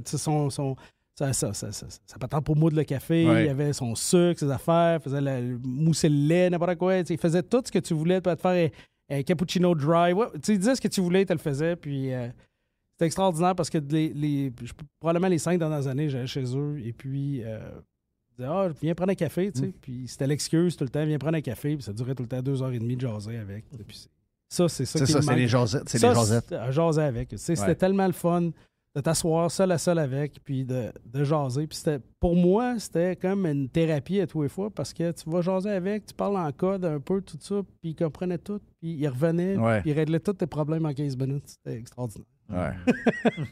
C'est capoté, hein? J'ai plus personne pour régler mes problèmes, ça commence à s'empiler. Tu vas voir que tu jases avec ta blonde, là. Tu n'auras pas le choix. Ça règle pas le problème. Parle-moi un peu, le reste une journée de plus, voyage-moi, il faut que je te parle. Tu as juste à jaser avec André Arthur virtuel. Non, en direct du ciel. Je sais pas. Il y a André Arthur virtuel sur Twitter. Oui. On m'a dit que tu avais donné la permission. Absolument, 100%. Tu as donné la permission aux 2 individus qui sont en charge du compte. Absolument. En direct du paradis, je sais pas trop quoi. Oui, ils m'ont demandé la permission. Ils sont bons, sérieux? C'est drôle, puis de toute façon, moi, je trouve que ça le garde en vie. Ça garde une présence. Moi, je pense qu'André trouve ça drôle aussi. Écoute, regarde. Puis, je sais pas si tu as vu le fait que j'ai eu 2-3 journalistes qui m'ont appelé quand il est décédé, puis que je voulais pas... André m'a dit, fais ce que tu veux là, pour l'Orbits, puis tout ça. Là. Il dit, moi, je trouvais mettre ça dans le journal. Je trouvais ça dégradant, mettre ça dans le journal de Québécois. Ça n'a pas rapport. Fait que le fait d'avoir mis ça sur son Twitter, je trouvais ça... Si tu sais pas où est son Twitter, si les gens qui n'ont pas compris où ce que c'était, ils ne méritent pas de le savoir. Exact. Non, c'est un bon call. Moi, je trouve ça, et puis, l'André Arthur du Paradis, tant mieux pour lui, pour eux. Je trouve qu'ils font une belle job. Je trouve ça bien drôle. Puis, j'ai pas le temps ou la volonté. Non, parce qu'au début, il y a des gens qui pensaient que c'était toi. Tout le monde était sûr que c'était moi. J'ai reçu des centaines de courriels. Même que depuis que ton père n'est pas là, je sens que tu es moins là sur Twitter. D'autres choses à faire. Ouais. T'occuper. Mais ça a concordé ensemble. Ça a fait comme... OK. La vérité, j'étais sur Twitter beaucoup pour André. OK. Parce que ça m'a pris des années à le convaincre à y aller. Oui. Puis André, pendant des années, espionnait tout le monde avec mon Facebook, mon Instagram... puis mon Twitter. Oui. Donc, dans le fond, c'est qu'il prenait mon nom, puis il allait fouiller partout, puis il utilisait tout ça, puis il publiait rien, ou presque. Non. Jusqu'au temps qu'il goûte. C'est ça. Il était bon. Puis une journée, j'ai dit, laisse faire Facebook, laisse faire tout ça. Là, ce que ça te prend, c'est un Twitter, c'est d'après moi, là, c'est une opinion bien personnelle. J'ai dit, avec ça, tu vas pouvoir t'amuser, tu vas pouvoir passer le temps. Il était déjà très bien installé côté technologique là, pour s'installer à son bureau, ses ordi, ses affaires. Puis j'ai dit, je pense que c'est la chose à faire. Il dit, je connais rien là-dedans, moi, puis tout ça. Je dis, c'est pas très compliqué. Hein? Ouais, c'est ça. Fait que, pars avec ça, puis... Il a pogné ça vite. Ouais. Il a compris assez vite comment ça marchait. Puis Twitter... Mais ça lui faisait du bien. Tu sentais tu sentais qu'il se laissait aller pas mal. Là. Ben, tu sais, il a passé sa vie à ventiler, puis là, il ventilait plus. Là. Ouais. Quand tu sais, 4 heures de ventilage tous les jours, tu peux ventiler en masse, puis tu te ramasses là, à plus parler à personne. Ouais. Non. Pour le monde qui reste, des fois, ça devient fatigant. Mais, tu sais, en privé, c'est la personne qui a la plus grande écoute. Tu sais, tout le monde dit, tu ne devais pas placer un mot, mais non, c'est lui qui parlait pas. Tu sais, il venait, puis il écoutait, puis il donnait son input à la maison. Ben, c'est un gars qui a toujours aimé prendre son temps pour en voir ça. Il y a du monde qui sont toujours bing, bang, bong, tout le temps, vite. André n'était pas ce genre-là. André était... Si tu allais manger avec, j'ai fait une couple de fois, puis ce qui m'a marqué d'André, c'est que tu vas manger avec à midi et demi, puis à 4 heures, on part. Donc, c'est des longs lunchs à jaser. Puis, donc, lui, il aimait ça prendre son temps. Puis je pense que Twitter, c'est ce que ça a fait, c'est ça. Ça l'a comme ventilé un peu. À un moment donné, je me suis dit, André va goûter au podcast. Puis il va adorer ça. Il va faire de quoi? Il va adorer ça. Il va trouver sa voix là-dedans. Il va trouver quelque chose. J'étais surpris qu'il ne fasse pas de podcast avec les années. On avait commencé un projet. Moi, j'essayais de l'aider dans tout ce qu'il voulait faire. Et puis, quand on a regardé ça sérieusement, c'est là que son épisode d'autobus est arrivé. Puis, à ce moment-là, il a dit de la merde. Il a dit c'est fini, puis tout ça. Puis, après les biscuits Leclerc, il a dit ouais. Ah, là, ça a été la fin. Il dit je t'écœuré. Il dit regarde. Toi, le fils, mais aussi parce que tu t'es occupé de lui, tu lui as donné un coup de main au niveau de justement des pourparlers avec les derniers contrats qu'il y a eu et tout. Oui. André n'a jamais été reconnu pour être facile à dealer en tant que patron. Là. Je veux dire, c'est pas les Leclerc, ça soit n'importe qui. Là. Ça n'a pas toujours été... Il a toujours remis en question un peu les gens parce que le but, c'était toujours de le contrôler un peu, puis de dire, regarde, les lois ont changé, tu peux plus dire ça de telle manière. On connaît toute la patente. Là. Oui. Mais est-ce que tu penses que... Parce que je sais que ça y a fait de quoi de plus faire de radio, mais est-ce que tu penses qu'à un moment donné, des fois, il s'est pas dit ouais, j'aurais peut-être dû modifier un peu la... Tu sais, Chris, on peut plus rien dire, on va se le dire, là, on peut plus rien dire. Il vivait pas de regrets. Puis ce qu'il disait tout le temps, c'était tout va bien, ils n'ont plus besoin de moi. Ouais. Ironiquement, bien sûr, OK? Oui, c'est ça. Et puis, le fait là, de dire oui, OK, là, j'ai fait une erreur, puis tout ça, c'est que il faisait du pre-tape. Oui. Fait qu'il dit si c'est pre-tape, si je dis la merde, c'est ça. T'es responsable. C'est ton problème. Ben ça, c'est clair. Vis avec. Là, oui. Regarde, c'est un peu ça qui est arrivé. Hein. Je pense qu'il est arrivé une histoire où c'est avec la gang de Leclerc? T'as eu le boulevard Sida, parlait de la rue Saint-Jean. Ça n'a pas fait. En plus, tu travaillais à boulevard. Ça n'a pas marché. C'est ça. Après ça, il y a eu... je pense qu'il y a eu un problème de personnalité là, quand ça a fini à choix. Là, je pense que c'était trop, mais André a toujours été entouré. Puis, tu sais, ça paraissait peut-être pas, mais il était très insécure. C'est quelqu'un qui était ultra insécure de sa performance à lui. Insécure. C'est pour ça que quand c'est fini, on demande derrière de nous autres. D'avoir des regrets, ça donne quoi? Tu peux avoir des regrets toute ta vie, puis tu vas vivre avec, puis tu vas pousser des boutons, puis tu vas être de mauvaise humeur, mais de vivre avec des regrets, ça donne absolument rien. Puis je pense qu'André avait compris ça à un point ou à un autre. Je pense qu'il y avait certains regrets, mais c'était définitivement pas d'avoir dit quelque chose. Tu sais, si tu fais 40 ans de radio, tu fais 8 heures par jour pendant un bout de temps. Tu sais, à un moment donné, c'est sûr que faut que tu la loi de la moyenne va faire que tu vas te mettre tes pieds. Tu vas t'échapper. C'est certain. C'est clair. T'as bien beau avoir une affaire pour couper, t'as bien beau avoir quelqu'un qui t'écoute 10 minutes avant. Toute le délai, la folie, c'est ça. Pre-tape, mais c'est là, tu l'as diffusé, il vit avec, tu me mets dehors parce que tu l'as diffusé, puis là, tu l'as écouté. Puis l'excuse qui est revenue le plus souvent, c'est que c'était trop difficile de couper. Parce qu'André s'ostinait, tu voulais couper, puis là, il venait le voir. Les longs Pourquoi meetings... t'as coupé ça? C'était bon, mais... Si à l'inverse, le deal aurait été, gars, coupe ce que tu veux, écarte-moi pas avec ça. Moi, je t'ai donné le mieux que j'ai pu. Fais ce que tu veux avec à partir de maintenant. Je pense que si le deal aurait été comme ça, il aurait peut-être pu continuer plus longtemps. Parce que lui, il était dans le processus de juger qu'est-ce qu'il devait couper. Des longs meetings qui finissaient plus. Ben, c'est ça. Puis La seconde que ça a commencé, les meetings interminables, c'était à Choix, à Boulevard, c'est tous les derniers préenregistrés qu'il y a eu.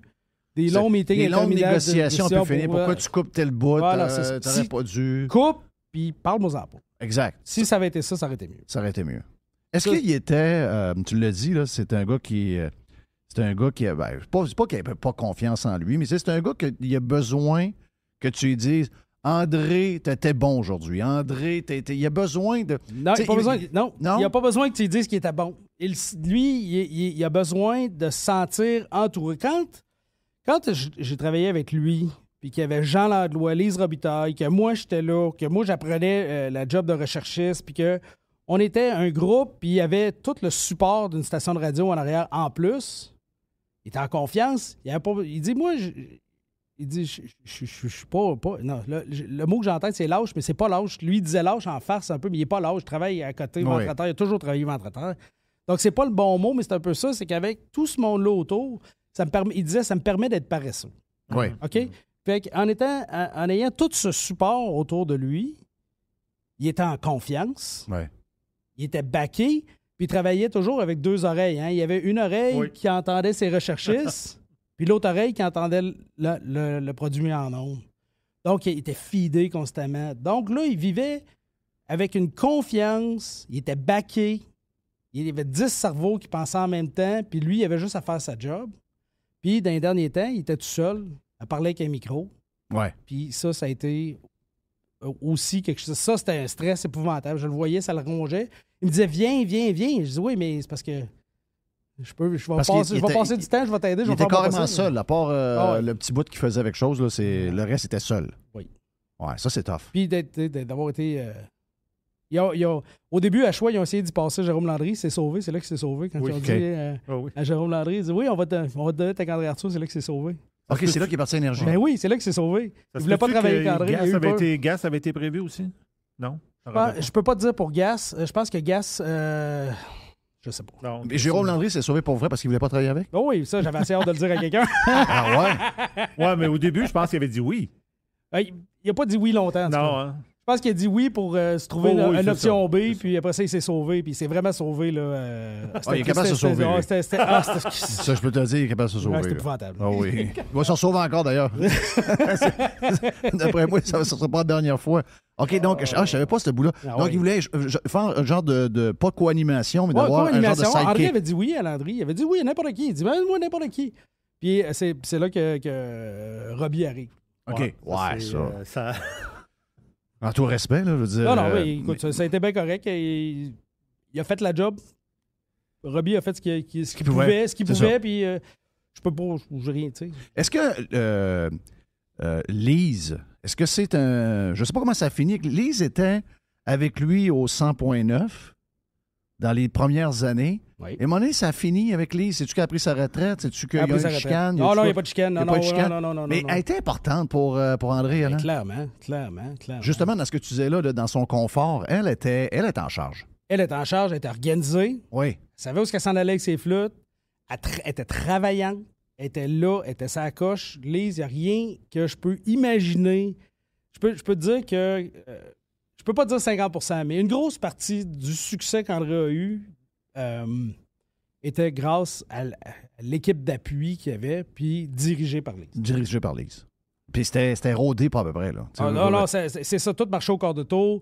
Elle était sa coche. Tu sais, André est toujours détesté. André la respectait beaucoup. Ben, clairement. Ouais. Il savait qu'il en avait besoin. Puis des fois, tu sais, moi, je les voyais travailler de temps en temps parce que j'allais au 100.9 passer un peu. Puis André, tu es gros bonhomme, bas le fort. Des fois, Lise, elle disait une affaire, puis tu vois qu'il écrasait pas, mais il écoutait. C'est elle qui menait, là. C'est elle qui menait, elle avait raison. C'est que quelqu'un qui travaille de... Tu sais, André a toujours été allergique à l'horloge. Oui. Tu sais, il y a une horloge, puis là, t'entends souvent, on n'a plus de temps.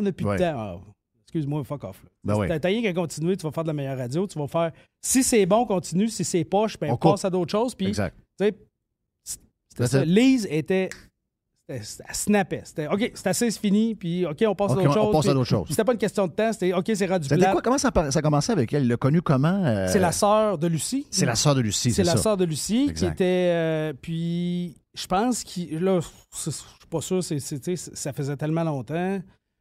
Ça commence à CHRC. Moi, je suis un petit cul. Et puis, Lise, je pense qu'elle rentre comme stagiaire ou une affaire de même. OK. Puis elle n'est jamais partie. Elle n'est jamais partie. Je pense qu'elle sort de l'université, il apprend en stage. Il voit qu'il y a de la drive, il voit qu'elle s'accroche. Puis jamais partie. Ouais. Tu sais, veux pas, c'est les grosses années, il y avait beaucoup d'argent à ce temps-là en radio. Veux pas d'avoir une équipe de 4, 5, 6 personnes, ça faisait partie de ce qu'était la radio dans le temps. Après ça, ben les boss veulent avoir plus de profit. Je sais pas trop comment ça marche, là, mais il est arrivé qu'on est passé de 75 d'une station de radio à 25. Donc, une fois que tu es 25, il n'y a plus de ressources, il n'y a plus de monde. L'équipe de programmation qui dirige, j'ai été, regarde, sans faire d'histoire avec choix, j'en ai pas d'histoire avec choix, mais je regardais au niveau produit ce que c'était, au niveau enlignement du produit. Je veux dire, pour une station de cette envergure-là, d'avoir si peu de ressources qui s'occupent d'enligner le format et le produit en ondes, je dis, voyons, tu peux pas. Ça peut pas fonctionner. Ça peut pas fonctionner. Ça peut carrément pas fonctionner. Laisser les animateurs à eux-mêmes, comme partout, là, presque ça, partout. Tu as juste Radio-Canada qui sont 42. Là. C'est ça, exact. Mais tu prends le produit privé, puis il faut que ça coûte le moins cher possible. Exact. Puis là, les commanditaires sont plus là. Avant, il y avait des commanditaires c'était la façon d'annoncer. Tu annonçais à la radio, les commanditaires sont partis. Quand tu es rendu que les journalistes, maintenant, sont subventionnés par le gouvernement qui veut payer leur salaire, tu perds toute crédibilité de tout média d'un coup sec. Puis là, il faut faire de l'argent pareil. Donc, tu t'en vas où avec ça? Tu te dis, vas-y, bonne chance. Assis-toi là, fais de la radio pendant 4 heures. Fait que tu feras ta recherche, tu t'arrangeras. Puis ça donne ce que ça donne aussi. La radio est plutôt patate, là. Mais c'est triste. C'est triste parce que moi, je pense qu'il y a encore des belles années si c'était bien mené. Puis il y en a encore des affaires. Tu regardes aux États. Je comprends qu'il y a des marchés qui sont peut-être un peu plus gros et un peu plus riches. Mais quand tu fais ça de la bonne manière, il y a encore de la Christie de bonne radio qui peut se faire. Comme, on a l'impression que tous les médias traditionnels sont sur le bord de disparaître. Ils diminuent. Il y a plus de joueurs que jamais. Il y a plus de diversité que jamais. Mais dans les médias traditionnels, si tu fais des affaires... regarde, je prends juste Fox News. Tout le monde rit de Fox News. Moi, excusez-moi, je regarde Fox News, je me dis tabarnache. Tu vois qu'il y a du monde, tu vois qu'il y a de la recherche, tu vois qu'ils ont... Eux autres, ils n'abandonnent pas. C'est pas parce qu'ils entendent à tous les jours que la télévision traditionnelle est en baisse, qu'ils sont en train de couper la moitié du staff, puis là, tu te rends compte qu'en ondes, Christophe, il n'y a plus rien qui enchaîne comme du monde. Les sujets sont pas sa coche. Ils sont déconnectés de leurs téléspectateurs. Pas en tout. Ils sont sa coche jour après jour. À chaque fois, je n'écoute pas souvent, mais à chaque fois que j'écoute, je me dis tout le temps, tabarnache, ils sont encore capables de faire du bon stock. Et moi, je pense que je trouvais que Choix avait cette recette-là il y a quelques années. Malheureusement, on a comme l'impression que c'est devenu un genre de fast-food de la radio. Puis n'importe qui peut faire n'importe quoi. André disait toujours, si le feu pogne, ouvre ta radio. Oui. Si le feu pogne, tu fais quoi? Ben là, quand tu entends des sirènes de police, tu vois sur, je sais pas, Québec 911 ou une patente de même. Ouais. Tu vois sur une affaire sur un compte Twitter et tout X. est là. Tout est là? Oh oui. Ah oui, OK. Oh oui. Mais avant, c'était à la radio. Oh oui. Avant, c'était à la radio. Avant, c'était à la radio. Il y avait quelque chose à 11h le soir, c'était à la radio. C'était à la radio que tu pensais d'aller. Maintenant, tu ne penses plus d'aller à la radio. Moi, je me souviens d'une histoire de cheval. André courait après un cheval à midi qui s'était sauvé sur le bord de l'aéroport. Il a retrouvé le cheval. Tu sais, combien de fois la radio, surtout André, là, moi, je me souviens quand j'étais jeune, trouver un cheval, trouver un enfant, trouver un chien perdu, tu sais, c'était... La radio était de proximité, d'engager le monde. Très proche. Tu sais, puis là, c'est déconnecté, je trouve que c'est plus... Mais il y a les deux bords aussi. Là. C'est que la radio était... Le monde était connecté sur la radio, mais là, tu parles de monde. C'était des humains. Aujourd'hui, le monde s'en calisse. Le feu est dans le troisième rue en arrière, le monde s'en calisse. C'est un point intéressant. Le monde est déconnecté. Le monde n'est plus là pantoute. Là. Plus là. Tu parles à la radio d'une affaire, d'un feu, c'est la 3e avenue, le monde s'en calisse. Moi, je peux te le dire. Ah oui? Ah non, c'est fini, ça. Ce temps-là est terminé. Le monde est rendu juste dans leurs propres bebelles. Ils sont dans leurs bébelles, leurs affaires, le monde s'en fout. Ah, le monde est mort. On est dans un peuple de zombies. Le monde est engourdi pas mal. Là. Tu peux le dire. Depuis que le pot est rendu légal, la moitié des Québécois, sinon plus, sont médicamentés. Oui. Regarde, c'est... c'est pathétique. Il y a un ralenti, là. Le monde est engourdi en griffe. Très engourdi, là. Ouais. Je veux pas être plate, là, mais le monde est engourdi en griffe autour de moi. Regarde, oh my God. C'est déprimant, on va dire, là. La réponse à tout, c'est pas grave. Oui, c'est ça. Pas grave. Ouais, c'est pas grave. Hein? Bon, pas grave. Tu essaies de lever de quoi quelque chose avec le monde. Le monde sont là. Puis, dans le monde, il n'y a plus rien. Là. Le monde est mort. Le monde a comme décroché raide. Mais pas dans le bon sens. Tu sais, des fois, tu peux décrocher, tu dis, je décroche parce que je t'ai écœuré d'entendre la bullshit qui est alentour. Mais là, c'est pas. Ils décrochent de tout. Tu essaies de les réveiller. C'est comme tu dis, des zombies, des morts vivants. Le télétravail n'a pas aidé non plus. Là. Hein? Tout le monde enfermé chez eux, là, c'est. Ouais, puis ils aiment ça en plus. Oui. Ils aiment ça sacrément, eux autres, le télétravail. Là. Ceux qui le font, là. T'as vu que la négociation du gouvernement, Jerry, aujourd'hui, t'as vu ça? J'adore. Le point je te l'avais parlé. 1, t'as l'inflation à 10 ou c'est peut-être 20. Puis ils ont amélioré leurs conditions salariales s'ils ne veulent pas devenir plus pauvres. Mais le point numéro 1... Ils s'en crisent. Le salaire, c'est pas... Le point numéro 1, c'est le télétravail. Télétravail. Il va se pogner le beigne à la maison. C'est clair. Ben, c'est le syndicat qui l'a dit. Le salaire, c'est une affaire. L'autre patin, non. Les autres, ce qui compte, là, c'est le télétravail. En réalité, ils ne veulent pas aller travailler. Là. Clairement. Non, ils veulent pas. Moi, j'ai une histoire. Ils veulent pas y aller. Là. À Cap-Rouge. Je ne vais pas plus loin que ça. Il y a un gros boss du gouvernement, doctorat, pas capable de s'occuper de lui-même. Là. Pas capable, tu sais. Sa blonde a fait une pile de linge, elle le met sur son lit. Lui, s'il a le goût de faire une sieste, donne un coup de pied sur le panier de linge, puis il se couche. Ouais. Pas capable de s'occuper de lui, pas capable de corder son bois, pas capable de faire son gazon, pas capable de partir en tondeuse, pas capable de rien faire. C'est des boss. C'est un gros boss au gouvernement. Mm-hmm. Puis, lui, il travaille pas. Il est chez eux, puis il travaille pas. Il travaille pas. Il travaille pas. Ben, il est payé. Alors, il est payé. Ça pourrait payer, il est payé. Alors, il est payé à la barouette. Il ne fait rien. Puis là, tous les voisins cherchent un moyen de le dénoncer. Parce que c'est un imbécile. Là. C'est un champion du monde. Et puis, il ne travaille pas. Ils sont toujours au gouvernement, ces champions-là. Il n'a même pas besoin de brasser sa souris, lui. Là. Non. Puis, il n'a même pas besoin d'avoir un logiciel qui fait brasser la souris tout seul. Non. Ben, à 5 heures, ouvre l'ordinateur et va travailler. Fait de l'overtime. Oui. C'est tout. Oui, c'est pas une farce. C'est de l'over. Ils sont extraordinaires. Ils sont écœurants. Ils sont écœurants. Essaye de faire ça au privé. Ma blonde est en télétravail au privé. Oui. Travaille. Puis essaye pas de fourrer à patente. Eux autres s'en rendent compte. Oui. Eux autres, il faut que la job se fasse. Ma blonde, elle travaille fort. Elle travaille fort. Elle fait quoi dans quel domaine, ta blonde? Desjardins. Chez Desjardins. Oui, les autres, excuse-moi, là. La bâtisse où on était avant, qui était bourrée de gens. C'est quoi, là, c'est fini. Il devrait faire un hospice là-dedans, quelque chose. C'est ce qu'il y a. Tu vas pas jouer au quai. Même à Lévis, je pense, d'après moi, ils vont en passer une. Ce que j'ai su, une des tours qui lèvent. Ils vont en vendre. Dernièrement, je peux pas rien dire de ce que peu importe, mais tu sais, ils sont en train de vider des bureaux. Ils font des bureaux. Oh, oui, c'est du gros ménage, puis de retourner en arrière aussi. Je pense que l'informatisation des choses est en retard partout au Québec. Oui. Puis Desjardins, je pense pas qu'ils sont différents des autres, mais c'est oui. Scanner des documents. Compagnie d'assurance avec des gros bureaux et pas tant, c'est fini, ça. L'industriel Alliance, pareil, le building est carrément vide. C'est ça. Tout le monde en télétravail, mais si tu travailles, c'est correct. Moi, je pense que... C'est ça. Si tu travailles, si tu es capable... Là, l'histoire, c'est que tantôt, c'est de la presse qui écrivait ça. Il disait que le gouvernement, ni fédéral, provincial, sont capables de savoir. Il n'y a aucune étude qui a été faite. Là. Ils ne savent pas s'ils sont productifs, ils savent absolument rien. Ils savent rien. Que les banques, les secteurs privés, eux autres, ils l'analysent. Les autres, ils l'analysent.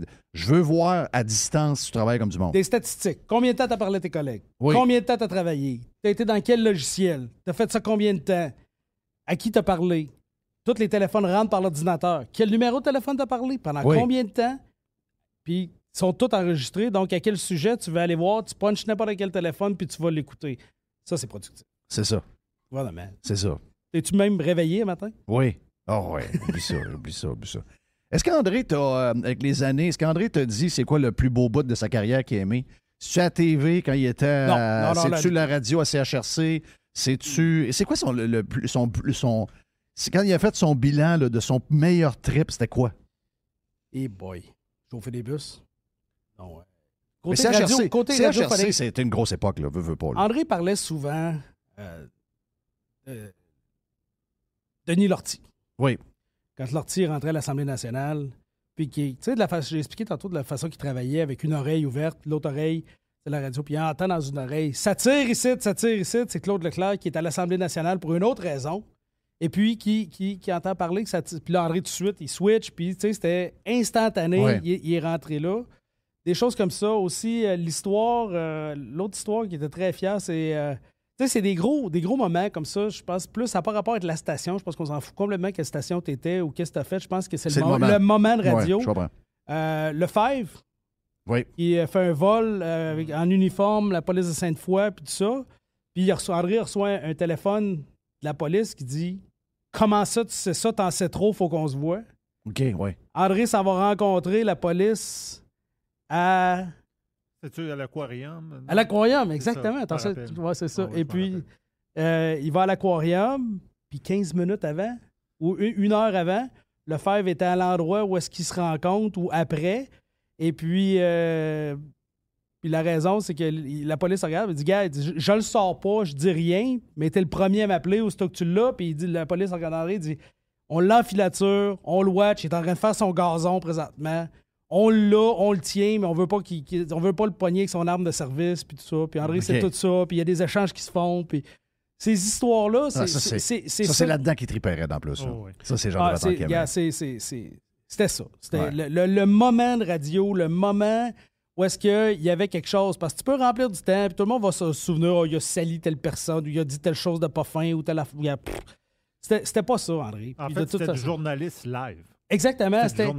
C'était de décocher puis d'aller dire « Oh, il y a un feu, ça brûle, il y a telle affaire, ça tire à l'Assemblée. » Ça, là, il carbure à ça. Ah ouais, ce que ces spillards veut pas, en étant TP à la fin, c'est justement, c'est contre tout ce qu'il lui aimait. Là. C'est ça. Oh, oui, c'était ça. C'est 2 heures avant que ça soit diffusé, c'était pas ça qu'il voulait faire. Là. Non, c'était pas ça. C'était pas... Est-ce que vraiment sur la radio de proximité, puis d'aller voir le monde, puis de prendre le monde. Puis moi, il y a un moment que je me rappelle, c'est la fuite de gaz dans sa rue. Le camion poubelle, oui, je me souviens. Oui. Alors qu'André, il est devant chez eux en robe de chambre. Oui. Ça, il est en train de décrire la situation. Hey, ça, c'est mémorable. Cette semaine, j'ai fait venir un container chez eux pour vider le reste des cochonneries qui sont dans la maison. Le gars qui vient me livrer le container, il dit « Est-ce que je suis à l'endroit du camion de poubelle? » Donc là, tu fais le ménage dans la maison? Oh oui, je fais le ménage. Et si bol. C'est... Il y a des affaires que tu peux pas jeter, par exemple. Alors, ça, c'est déjà sorti, mais le reste, il reste... Tu sais, le pire, c'est que... Chaise, est-ce que son trône, tu le gardes? Le trône. Le trône est défoncé. Le trône est défoncé. Oui, il a servi, il s'est assis dessus trop longtemps, puis il était pas léger. Le trône, malheureusement... Il n'a pas tenu. Il n'a pas tenu. Ben, écoute.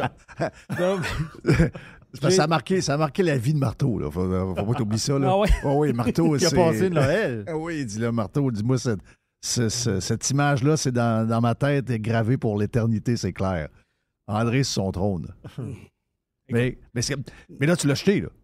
En fait, je pense que c'est ma soeur qui l'a. OK. Je l'ai pas jeté. J'ai pas, ce que je jette, là, c'est... En fait, la vérité, c'est que 80% de ce que j'ai jeté, ça appartenait à mon grand-père. André était pas bon avec le changement. Il était comme un hoarder, un peu. Oui. Il était prêt à jeter. Donc, et puis la maison, il fallait qu'il la laisse exactement comme son père l'avait laissé. Je me rappelle une fois, sa blonde dans le temps avait peinturé la maison pendant. Il était parti dans le sud ou je sais pas trop quoi, quelque part en voyage, puis elle a peinturé la maison à cachette parce qu'elle n'était plus capable. Elle est revenue utilité. Y a-t-il tes verrettes? Alors, c'est mon Dieu, quelle abominable chose mettre de la peinture sur les murs. Puis il en a parlé pendant quasiment 20 ans de temps. Elle a mis un mur bleu foncé, puis elle a dit non, bleu dépression, là, ça va être correct. Mais c'est ça. Il y a beaucoup de cochonneries qui datent depuis. Ces livres, vont faire quoi avec ça? OK. Les livres, là, ça, c'est une histoire fascinante. J'ai demandé à toutes les bibliothèques, je ne suis pas tout seul, il y a plein de monde qui ont appelé, là, qui sont autour de moi, des bibliothèques, la Bibliothèque du Parlement, Ottawa, Québec. Québec a dit « j'ai pas le temps de regarder. Ça m'intéresse, ça nous intéresse pas. Personne. OK. Puis moi, c'est contre ma volonté ou contre mes valeurs de... Je suis pas Hitler, brûler des livres, là, c'est pas dans quelque chose que j'ai. Donc, moi, j'ai ramassé, là, je suis allé chez Ikea, je me suis acheté deux bibliothèques. Deux grosses, les Billy. Puis j'ai rempli ça des choses qui avaient un intérêt pour moi, mettons. Un intérêt ou qui avait une valeur sentimentale. J'ai gardé ces livres-là. Les autres livres, je les ai donnés. OK. Je les ai tous donnés. Et puis, même, on s'est chicané avec du monde. Il y a des gens qui disent « ça m'intéresse pas, ça. » Puis, pourquoi tu te déplaces? Pourquoi tu viens ici? Oui. Puis là, il prend un livre dans la maison, il rouvre le container, puis il commence à il sort le bec à vidange, je commence à acheter des livres, puis il s'en va. Je dis, c'est exactement ça que j'essaie de pas faire. Va le faire ailleurs, tu sais. Oui. J'essaie de pas acheter des livres, puis je veux surtout pas les jeter dans la poubelle ici. Fait que va ailleurs les jeter, c'était pour les jeter, mais ça serait le fun, tu sais, que ça puisse servir à quelqu'un. Il y avait des livres extraordinaires là, de philosophie. La plupart, t'as des livres à mon grand-père, parce qu'on est venu, veut pas, l'Internet est arrivé, là, tu sais, les dernières années, si tu veux lire, tu vas lire plus sur Internet que tu vas acheter des livres. Donc, les livres qui étaient là n'étaient pas jeunes. Mais il y a beaucoup d'histoires, puis lui, ils avaient lu, sans doute. Il y avait une section, c'était juste des livres plus politiques, plus venus, puis tout ça. Puis un jour, quelqu'un a classé les livres, c'est la même fille qui a peinturé bleu, a classé les livres par couleur. Ouais. Ça l'a rendu. C'est qui ça? On la connaît pas? Celui-ci. OK, celui-ci. OK, ben, au moins, ça s'est arrangé après. C'est celui-ci en plus. Une chance pas de même à la bibliothèque. Classé par couleur. Ben non, écoute, ça marche. Ça faisait beau. Oui, ça faisait beau. Ils sont durs à trouver, là, après ça. Bonne chance, les collections sont souvent la même couleur, donc ça l'aidait. Mais, tu sais. Donc là, es-tu propriétaire de la maison? Qu'est-ce qui arrive? C'est toi qui La succession. La succession. Je veux pas la ramasser pour l'instant. Peut-être. Y a-tu un peu d'ouvrage à faire dedans? Oui. Oui. Oh oui. Le gars qui achète la maison, es-tu capable de récupérer la maison ou il faut qu'il l'enlève? Ben, ça dépend tu viens de où, là. Ouais. Oui. Oui, elle peut faire. Elle peut faire pour certains. Moi, j'ai affaire à ma blonde. J'ai dit, on vend tout. On déménage dedans, on la refait pendant puis après ça, on la vendra. Puis j'ai eu un nom? Non, j'ai eu un nom catégorique. Elle a dit non, on va rester ici, ça va être correct. Elle avait peur du projet? Je pense que le quartier, ce qui est le plus triste avec cette maison-là, c'est que le quartier, c'est une question que le quartier était laissé à l'abandon. Et je pense que la maison d'André était laissée à l'abandon, mais je pense que tout le quartier était laissé à l'abandon. Ouais. Et puis, la communauté qui s'est installée là, c'est une communauté extrêmement pauvre, extrêmement démunie, des gens qui arrivent, beaucoup de gens qui arrivent d'ailleurs avec rien. Ouais. Et puis, il y a beaucoup d'appartements qui étaient des appartements un peu louches sur le bord de Duplessis, qui sont entre Duplessis et Quai-de-Bourgeois. Puis, c'est en train de monter tranquillement. Puis, là, c'est un des coins les plus toughs. C'est pas un quartier qui a fleuri. Mm-hmm. Moi, ce que je voyais là-dedans pour la ramasser, c'est que le tramway s'en va en haut. Ouais. Le tramway passe en haut de la rue. Mm. Donc, tu as pensé sérieusement. Tu as pensé sérieusement de la ramasser. Oui. Moi, si c'était rien de moi, je l'aurais ramassé, je l'aurais refait, puis après ça, je l'aurais revendu probablement plus tard. C'est pratique, c'est proche de l'aéroport, tout ça, mais... c'est proche de tout, là. Mais moi, j'aime mieux mon quartier pour élever mes enfants que cette espèce de downtown bizarre là qu'on est en train de créer à Sainte-Foy. Oui. Non, c'est un coin qui est tough. Tu sais, je connais des gars d'affaires dans ce coin-là. Il y a beaucoup de choses qui ferment. Tout ferme. Oui. C'est plate. Hein? C'est ça. C'est une question de moyens. Il y en a qui n'ont pas le moyen. Non, tu commences quelque part dans la vie. C'est pas un jugement de valeur. Exactement. On commence quelque part dans la vie. Juste pour être très clair, c'est les gens, c'est des gens qui sont au début de ramasser de la richesse ou de ramasser, de bâtir leur vie. Et puis la plupart sont partis d'où est-ce qu'ils étaient avec rien, sont arrivés ici avec rien. Là, ils en ont déjà pas mal plus qu'il y en avait, mais il y a encore un bout de chemin à faire. C'est ça. Non, c'est vraiment juste ça que je dis. Puis je pense que cette maison-là, c'est la plus grosse du quartier. On dit tout le temps, tu veux jamais être propriétaire de la plus grosse maison du quartier, t'aimes mieux avoir la plus petite à côté des grosses. Je pense que pour la valeur pour la valeur, c'est l'inverse qui est toujours le meilleur. Ouais, c'est ça. Tandis que là, c'est un gros bungalow. C'est quasiment 4000 pieds carrés. C'est désuet, une piscine en gainette. C'est juste la piscine, c'est refaire ça aujourd'hui, c'est quasiment 250 000 $. C'est quelque chose qui est unique, mais c'est quelqu'un de très ciblé. C'est pas quelqu'un qui a des sous, beaucoup, parce que tu veux la refaire. Moi, d'après moi, il faut que tu mettes 150 000 dedans. Ouais.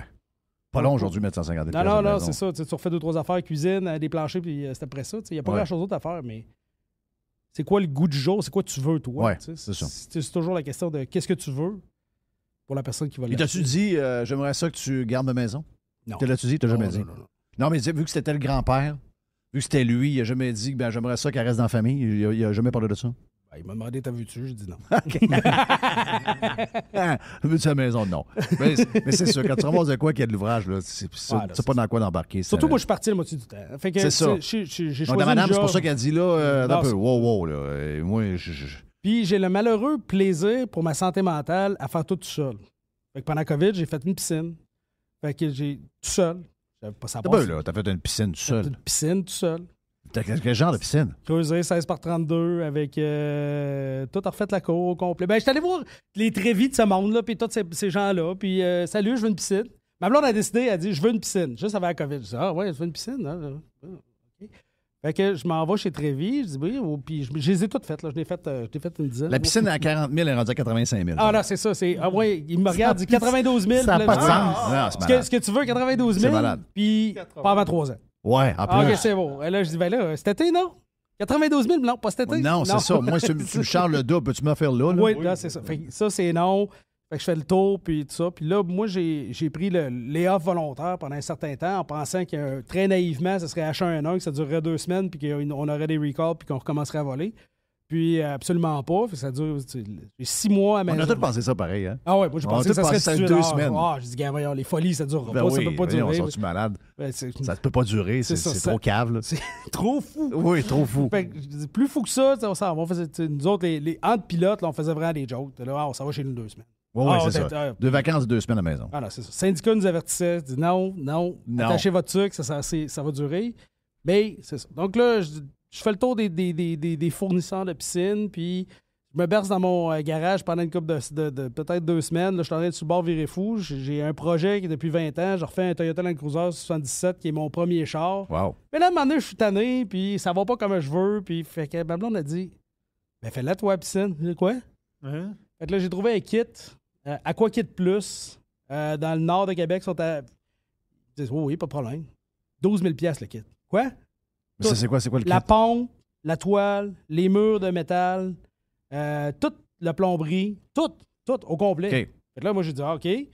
2-3 chambres en construction, là. Merci du réco. Oui. JP, merci. JP. Merci, JP. Puis. Ça aurait pu m'appeler, je serais arrivé avec ma pelle mécanique. Oui. T'as-tu une pelle? Ben, c'est pas à moi, c'est mon partner, mais je Il est très bon, ça belle. Je m'amuse sur la pelle. Ben, j'ai fait la même. Ben, moi, je l'ai loué. Oui. Là, j'ai commencé. Je qu'à chauffer un avion, mais qu'à chauffer une pelle. Ben oui. Puis, j'ai commencé à taponner un peu. Puis là, quand je suis arrivé à creuser le trou de piscine, j'ai fait venir un gars d'excavation. Parce qu'il fallait que ça soit fait au laser. Parce que c'est ça, c'est dur, c'est ce bout-là. C'est bien beau de faire des trous puis mettre de la terre à côté, mais à un moment donné, il faut que tu mettes douette. Non, c'est ça. C'est que ton trou de piscine, c'est ton fond de piscine. Oui. Puis t'as beau bétonner par-dessus, c'est que si c'est tout croche, non. Tu vas te casser la tête solide. Tandis que si tout est coupé parfait avec un gars qui sait ce qu'il fait, qui n'est pas un amateur, tu vas arriver avec une piscine où est-ce que toutes tes pentes de fond, puis tout est parfait. Tout ce qui te reste à faire, c'est couler du béton, le taper un peu. Puis j'ai tout fait ça. Ça m'a pris. Puis ma blonde, elle me disait, puis la piscine, on se baigne quand? Puis là, ça, c'était après en juin, je sais pas trop quoi. Là. Ouais, j'ai 2 semaines. Septembre était fini. Mais là, ton kit que tu as acheté. C'était fantasme un peu. ton kit que tu as acheté, puis tes locations, puis tes affaires, à coûte combien ta piscine? Évalué, j'ai refait mon terrassement au complet, tout seul. Oui. J'ai fait ma piscine avec le kit 12 000 $, ça m'a coûté 42 000. Wow. Toutes les patentes, incluant le pavé uni et tout, là. Ah, ben, j'ai mis du béton. T'as mis du béton? Ouais, Okay, bon deal de béton. Ouais, merci, JP. C'est incroyable, pareil. JP est devenu ton chum en bas de sa maison? Je le connaissais avant. OK, tu le connaissais avant? Ouais, je le connaissais avant. On n'était pas des grands chums. Et puis, JP de Dureco, puis il construit ma maison. Puis, j'ai tellement été content de la job qu'il a faite parce que, tu sais, Mike Holmes, oui. C'est JP. Oui. C'est ça qui était écœurant, c'est que JP, ça pense pas que tu vas sauver une scène. Tu sais, il y a une joke sur Twitter, puis tout ça, pas sur les Instagram de ce monde, là, qui tu peux l'avoir vite, tu peux l'avoir bien fait, tu peux l'avoir pas cher, là. Avec JP, c'est d'intense, correct. C'est bien fait, mais c'est pas cher. Non, c'est pas cher. Mais, tu sais, j'ai des planchers de béton dans la maison, des affaires de même, puis il est arrivé, puis il dit « Ah non », puis il est ingénieur, fait qu'il dit « Non, ça marchera pas, on va faire ça ». Puis je suis arrivé avec 2-3 folies, puis il dit « C'est correct », puis il a vécu JP avec. va te le dire. Si tu t'en viens avec moi, ça va être peut-être un peu plus cher qu'un autre, mais elle va être douette. Puis l'autre chose aussi, ce qui va t'expliquer, puis que j'ai découvert avec la construction, c'est les surplus. Hein. Ils disent « Oh, 22 000 », filet à 105 000, parce qu'il y a des extras, t'as pas pris la bonne céramique, t'as pas pris le bon comptoir, t'as pas pris la bonne affaire. Construire une maison, c'est une aventure interminable. Exact. Puis c'est ça. Les extras. Lui, il t'a dit, gars, c'est pas un gars qui est énervé ben en plus. Non, JP, il est assez tranquille. C'est un gars assez calme. Il était comme tu dis, c'est un ingénieur de formation. Il était bien formé par mon chum Marc. Serge, son père, a dit, regarde, là, on avait un partenaire avec qui on travaillait. Marc a travaillé sur le début du quartier dans lequel tu es. Puis Marc a donné des cours à JP. Puis JP, Marc m'a dit, c'est un des meilleurs étudiants que j'ai jamais vu. Il dit, ça coche en je vois le voir. Ah, c'est toute une tête. Non, c'est une bonne tête. C'est vraiment. C'est ça. Puis il y a le côté. Il y a le côté de son père aussi. Son frère est d'une manière, mais Serge, que je connais depuis longtemps, il a son petit côté. Serge, Il sait compter. Ah oui. Il négocie. T'as-tu négocié avec Serge pour ton terrain? Ouais, ça n'a pas mené nulle part. T'as essayé d'y couper un 5 000, ça n'a pas marché. Hein? J'ai essayé plus que ça pour commencer. Non, oublie ça, il n'y a rien à J'ai même faire. essayé d'y donner du vin avant, ça n'a pas marché. Ouais. J'ai rien à faire. De ce que je comprends, même Jacques Tanguay dans le quartier, qui est un bon négociateur, n'a pas été capable de négocier rien avec Serge. Il n'y a rien Serge, à faire. il n'y a rien à faire. Il était écœurant. Mais JP, c'est ça que j'aime. JP, c'est qu'il te le dit. Ça va coûter un peu plus cher. Tu peux aller voir tel contracteur. Moi, je suis un peu plus cher, mais voici quel genre de qualité que je bâtis. Mais je te dis, là, moi, je le compare à Mike Holmes. Oui. C'est overkill. Tout est overkill. Tout est solide. Quand ils vendent, ça craque pas. Là. Oui, c'est ça. C'est gâté. Ah oui, puis non, tu vois la qualité de ces maisons. Je passais, en fait, c'est ce que je te disais, je passais hier, puis le nouveau coin de la nouvelle rue qui tourne, tout, j'étais en barnache. Là, je suis là-dedans, j'ai un projet de maison. Là. Je sais combien ça coûte en ce moment, c'est fou, là. Là, je voyais la maison, là, je me disais, OK, un 6, un 4, un 7. J'ai vu des photos sur Instagram. Oui. Qu'est-ce que t'as vu? Oui, je suis carrément sur le bord du fleuve. C'est hot en griffe, là. Ah non, regarde. Je regardais tes photos avec JP il y a 2 jours. Non, regarde, je veux dire, me sens embarqué dans une histoire un peu compliquée, mais on va finir par faire quelque chose. Là. Ça va être... C'est beau. C'est très beau, mais c'est... si tu veux... Ça finit de tirer. Faire affaire avec le ministère, regarde... Faire affaire avec le ministère de l'Environnement, c'est complètement débile. Puis là, cette semaine, je fais un téléphone à la députée du coin. Oui. Madame Guilbeault. Madame Guilbeault. Donc, quand je vais appeler, je vais m'appeler, parce que sur le terrain, il y a 2 noms. Il y a le mien, puis il y a celui d'une dénommée Marie-Claude Grenier. Donc, au téléphone, je vais m'appeler Claude Grenier. Donc, mais avant, C'est très raisonnable. Ben, c'est très raisonnable. Avant la fin du téléphone, probablement que je changerai de nom. Mais juste pour être sûr que j'y parle, je vais prendre le nom qu'il faut. Donc, je vais y parler parce que c'est incroyable. C'est un gars, c'est plus que les 12 travaux d'Astérix. Il n'y a rien de logique. C'est de la merde. C'est de la crosse par-dessus crosse. J'ai reçu une facture, c'est une passée de 8 000 $ du ministère de l'Environnement. Une contribution à la patente verte, là, c'est quoi le programme vert? C'est contribution, 8 000 $. Mais on crée, c'est toi qui devrais me donner de l'argent parce que je suis en train de faire de quoi pour arranger les rives sur le bord du fleuve. Mais qu'est-ce que tu me demandes? Un 8 000 un genre de permission, puis on te prend 8 000 $ dans tes poches, puis on le donne au fond vert. C'est le fond vert. Donc, Le fond vert. Regarde, oublie ça. Là. Oublie ça, c'est débile. Mais on va s'amuser pour payer. On se bâtit pas nécessairement gros. Tu sais, les kids sont sur le bord d'être partis. Ben, sont partis. Ils sont partis. Tu sais, plein pied, 1500 pieds carrés. Pas gros. Les chambres des filles au sol, chambre des maîtres au rez-de-chaussée, grand air ouverte, that's it. Mais encore là, je regarde les prix. Je me dis, quelqu'un qui se bâtit une grosse maison en ce moment, mais là, ça c'est pas coûte pire. combien? Le bois semble avoir descendu un peu. Oui. Les matériaux sont encore... Le 2x4 est à 3 quelque chose, 3,90 je pense, en ce moment, cette semaine. C'est un peu ce qui Ça a baissé. pendant un bout de temps, c'est monté, c'était de la folie. Là. Ben oui. Le bois est monté en fou. Mais tu sais, là, le problème, c'est encore le problème de main-d'œuvre. Oui. Si, JP pourrait te le dire, là, le problème de main-d'œuvre, c'est débile. C'est le problème numéro 1. C'est le problème numéro 1. Tout le monde. Tu dis, hey, je veux faire ça. 6 mois. C'est ça. Parce que j'ai pas de... Pas parce que je veux pas. Pas parce que j'ai pas ce qu'il faut. J'ai pas de gars. Non, c'est ça. Tout le monde, c'est ça. Il y a personne qui veut travailler. Mais le monde veut pas travailler. La piscine que tu as faite, y a-tu des places? Tu mets ton béton dans le fond de ta toile? As-tu des ancrages de béton pour tenir tes murs? Comment ça marche? Vu que c'est des murs d'aluminium? C'est des murs d'acier? D'acier. OK, donc ce que j'ai fait, c'est que tu fais un palier tout le tour, puis c'est assis dans le béton. OK. Puis il y a des A-frames, là, des frames en triangle là, sur le côté. C'est comme 2 bâtonnets, un sur l'autre, qui sont vissés après le... Et puis ça, tu mets ça dans le béton. Oui. Après ça, tu remblayes en sable, puis tu remets une autre couche de béton par-dessus. OK. Il vient ceinturer, parce que sur tes murs de côté, ils ont des panneaux de côté qui sont en L. Tu viens couler du béton dans le L. Donc là, c'est pris. OK. Là, t'as-tu appris ça avec un vidéo? Ben... YouTube, that's it. Oh, ouais. C'est incroyable, YouTube. Ben, c'est... Elon Musk l'a dit 100 fois. Il dit, aller à l'école, ça sert à rien. Regarde YouTube, tu peux apprendre n'importe quoi. Puis la même chose avec TikTok. Tu prends la Chine, ils regardent TikTok, c'est juste des vidéos instructives. Oui. Tu regardes TikTok ici, c'est juste des affaires de débiles. Oui. Demande-toi pourquoi. La Chine, eux autres, c'est juste des affaires pour apprendre des patentes? Oui. Il n'y a pas de filles tout nues ou de personnes qui... Ben, il n'y a pas de filles tout nues, mais de personnes qui dansent ou de clowns qui se mettent de l'eau sur la tête ou... tu sais, je sais pas, là. Ouais. Je sais pas ce qu'il y a là-dessus. Nous autres, c'est ça, c'est le king des... Je regarde mes enfants regarder ça, puis je trouve ça assez débile, parce que c'est assez pour moi, là. Tu limites le temps, tu te dis que c'est assez, là. Mais t'as raison, YouTube, c'est probablement la meilleure école qu'il n'y a pas. Ouais, tu cherches de quoi, comment faire, t'as 12 vidéos, 12 techniques différentes, choisis la tienne, tu sais. Oui. Moi, je regarde des vidéos de gars de pelle. Puis, effectivement, quand tu regardes comment est-ce qu'ils font les affaires avec les lasers puis tout, là. C'est correct, tu peux aller prendre un cours. Là. Je comprends que ça me t'en prennes un, là, mais je veux dire, t'écoutes des vidéos de même, puis il y a bien des affaires que tu comprends qu'un prof n'est pas capable d'expliquer.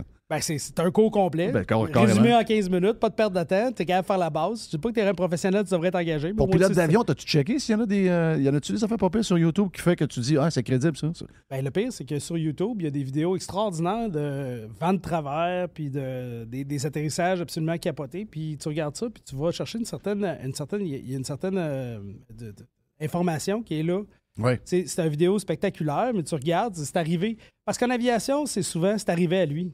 C'est arrivé, tu lis les rapports d'accidents, les rapports d'incidents. Moi, je les reçois tous, là, les CADORS qu'on appelle au Québec. C'est comme les... Pas au Québec, au Canada, c'est comme les... un peu pas les contraventions, mais tout ce qui est arrivé là, dans l'aviation, que les contrôleurs aériens ont mis une note en disant « Oh, il est arrivé ça, il est arrivé ça, il est arrivé ça. » Ça peut être une incursion de piste. Et puis, quand il y en a qui font les grosses folies, tu vois, nous autres, on va au sim, puis au simulateur, ils le remettent. Tu sais, c'est l'erreur de quelqu'un devient un moment d'instruction pour quelqu'un d'autre. Exact. Puis moi, de lire... Il y en a plus qu'on pense, by the way. Oh, il arrive tout le temps quelque chose. Ouais. C'est pas des grosses choses. Tout le monde dit « en avion, il arrive de quoi, tu vas mourir. » Non, pas vrai. Non. Absolument pas. Il arrive tout le temps une petite affaire. Oh, oui. C'est pas nécessairement des accros ou un accident. Mais c'est des affaires que ça passe pas d'arriver. Oui, c'est ça. Des erreurs de contrôleur, des erreurs... T'as juste à écouter. Il y a une vidéo justement sur YouTube qui est extraordinaire. C'est un contrôleur qui perd le contrôle de JFK. OK. Le gars du sol. Il perd le contrôle complètement. C'est fascinant. Il y avait trop de stock dans les airs. Il y avait trop de stock à terre. OK, trop de stock à terre. Oui, c'est le contrôleur par terre, du sol de JFK.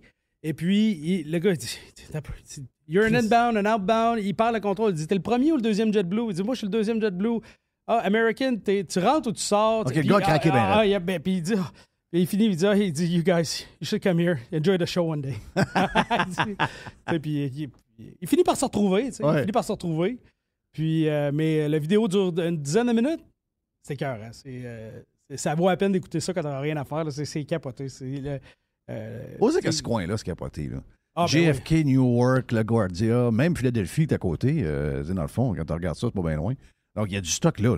Une joke qu'on a faite, qui a été faite cette semaine dans un avion près de chez vous. Et puis, c'était Toronto, Vancouver a des gros problèmes présentement de débit parce eux autres aussi sont understaffed. Ils ont pas assez de monde. C'est ça. La joke, c'est mets un gars de LaGuardia puis on va faire le pays au complet. Oui, c'est sûr. Greffe.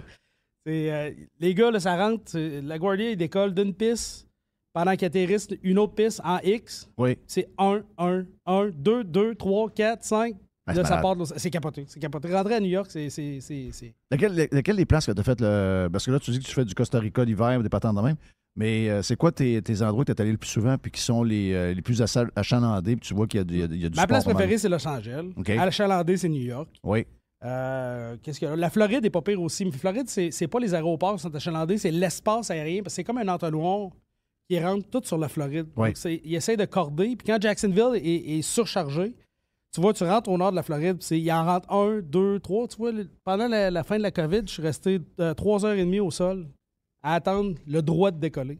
Okay. On était 22 en ligne, 22, 23 en ligne à attendre. Pas parce que l'aéroport ne pouvait pas le donner, c'est que il essayait d'entrecroiser Tampa, Fort Myers, Fort Lauderdale, Miami, tous les départs qui allaient vers le nord, tout embrocher ça un dans l'autre. Dans 10 000 pieds d'altitude, puis s'en aller vers le nord. Je comprends. Oui, quand on regarde les applications de vol, on le voit, ce que tu dis. Là. On voit ce genre de... comme un genre de bouchon. C'est un bouchon. Pourquoi tu disais que LAX, t'aimes ça? LAX, c'est le fun parce que les contrôleurs sont extrêmement efficaces. C'est gros. C'est de la belle aviation. Il faut dire que le In-N-Out Burger est tout ça en sortant. Moi, je vais être honnête avec toi, c'est Jersey Mike. C'est Jersey Mike? Jersey Mike, je suis rendu, là, je fais des détours pour aller là. Ça fait des années. C'est le meilleur sous-marin. Tu sais, t'as-tu déjà mangé là? Oui, plusieurs fois. Mais c'est parce que moi, dans les subs, c'est drôle, j'en parlais avec ma blonde il y a peut-être un mois. On voyait l'annonce du Jersey Mike, je disais, ouais, parce qu'il y a un Jersey Mike, puis l'autre bord, j'ai le Publix. Puis je suis toujours déchiré à savoir lequel sous-marin je vais aller chercher. Subway est très bon sous-marin aussi. Mais Jersey Mike, je comprends, c'est la qualité de la viande. Pas Subway, tu voulais dire... Sous-marin, je voulais dire. C'est sous-marin Publix. Les épiceries, ils ont leur propre comptoir je sais pas, avec du boarhead, puis tu sais, c'est une bonne viande de qualité, mais Jersey Mike aussi a du bon stock. Moi, c'est plus fort que moi. J'en vois un, il faut que je mange là. C'est comme un... C'est un problème d'accoutumance, carrément. Tu vois, moi, ce que j'aime, tu sais, tu vas chez n'importe quel Subway, exemple. Tout est là, tout est prêt, tout est dompé dans des carrés. Tu dis, tu veux de la salade. Jersey Mike, il t'écoupe en avant de toi. Il slice tout ça dans ta face. Oui, Jersey Mike, puis Publix aussi. Il t'écoupe devant toi. Là, tu prends tout le temps le même sous-marin? Oui, roast beef provolone. Oui, tout le temps. c'est ça. Les fromages, des gros bouts de fromage. Coupe tes fromages aussi. Là, arrêtez. Là. Oui. C'est écœurant. Mais tu ne pourrais pas avoir ça ici parce que le MAPAC te fermerait. Oui. C'est sûr. Parce que tu coupes du roast beef. Ça, Jerry, le MAPAC. non, mais je pense pas. Les scrapeux de vie. Non, moi, je pense pas. Je pense que, tu sais, quand tu vas à l'épicerie, là, ils te la coupent, ta viande. Là, c'est quoi? Mais là, c'est pas de l'épicerie, c'est une chose. La restauration, c'est deux choses. C'est pas des mêmes règles. Non, mais à l'épicerie, l'affaire, c'est que quand tu as fini de slicer, il y a du minutage avant de slicer d'autres choses. Et tu peux pas laisser un slicer... Toi, tu tranches avec du roast beef, puis il y a une pause de 15 minutes, puis... Non, ça marche pas, là. Faut que tu le nettoies à chaque fois, là. Donc, s'il y a un break entre l'utilisation du slicer pour telle viande, ici, là, tu peux pas t'imaginer les règlements, là. C'est fou, là. Tu as raison, ici, ça peut pas marcher. Slicer à mesure, ici, impossible. C'est ça. Impossible. Mais ce qui est extraordinaire, c'est que moi, je commande le roast beef, toi, tu commandes, je sais pas, le club, whatever. Pepperoni, l'autre affaire aussi. C'est un après l'autre et tu slices ça, mets ça sur le pain, c'est tout frais, tout beau. Mais In-N-Out Burger et Jersey Mike, ils ont une affaire commune. C'est que, tu sais qu'aux États, tout est polarisé. Ouais. Donc, eux autres, ils ont donné de l'argent à Trump. Non, mais c'est vrai. Non. Jersey Mike, il n'y a pas de démocrates qui vont là. OK. Ben, tu te rappelles qu'à In-N-Out, pendant la campagne, ils ont essayé de faire partir un boycott parce qu'ils avaient donné de l'argent à Trump. Mais Jersey Mike, quand tu écoutes des affaires conservatives, la pub est là, elle n'est pas à telle place. Donc, il y a du monde. Je sais, moi, je le vois des fois dans le quartier où je suis, là. Il y a une couple de démocrates qui essaient de dire Jersey Mike, gang de Trumpistes. C'est incroyable. Tu vends des sous-marins, je vois le vent, tu vends des sandwichs, mais tu te fais pointer que t'es accroché après. C'est qui arrive? Oh! Madame Poubelle est rentrée. Madame Poubelle.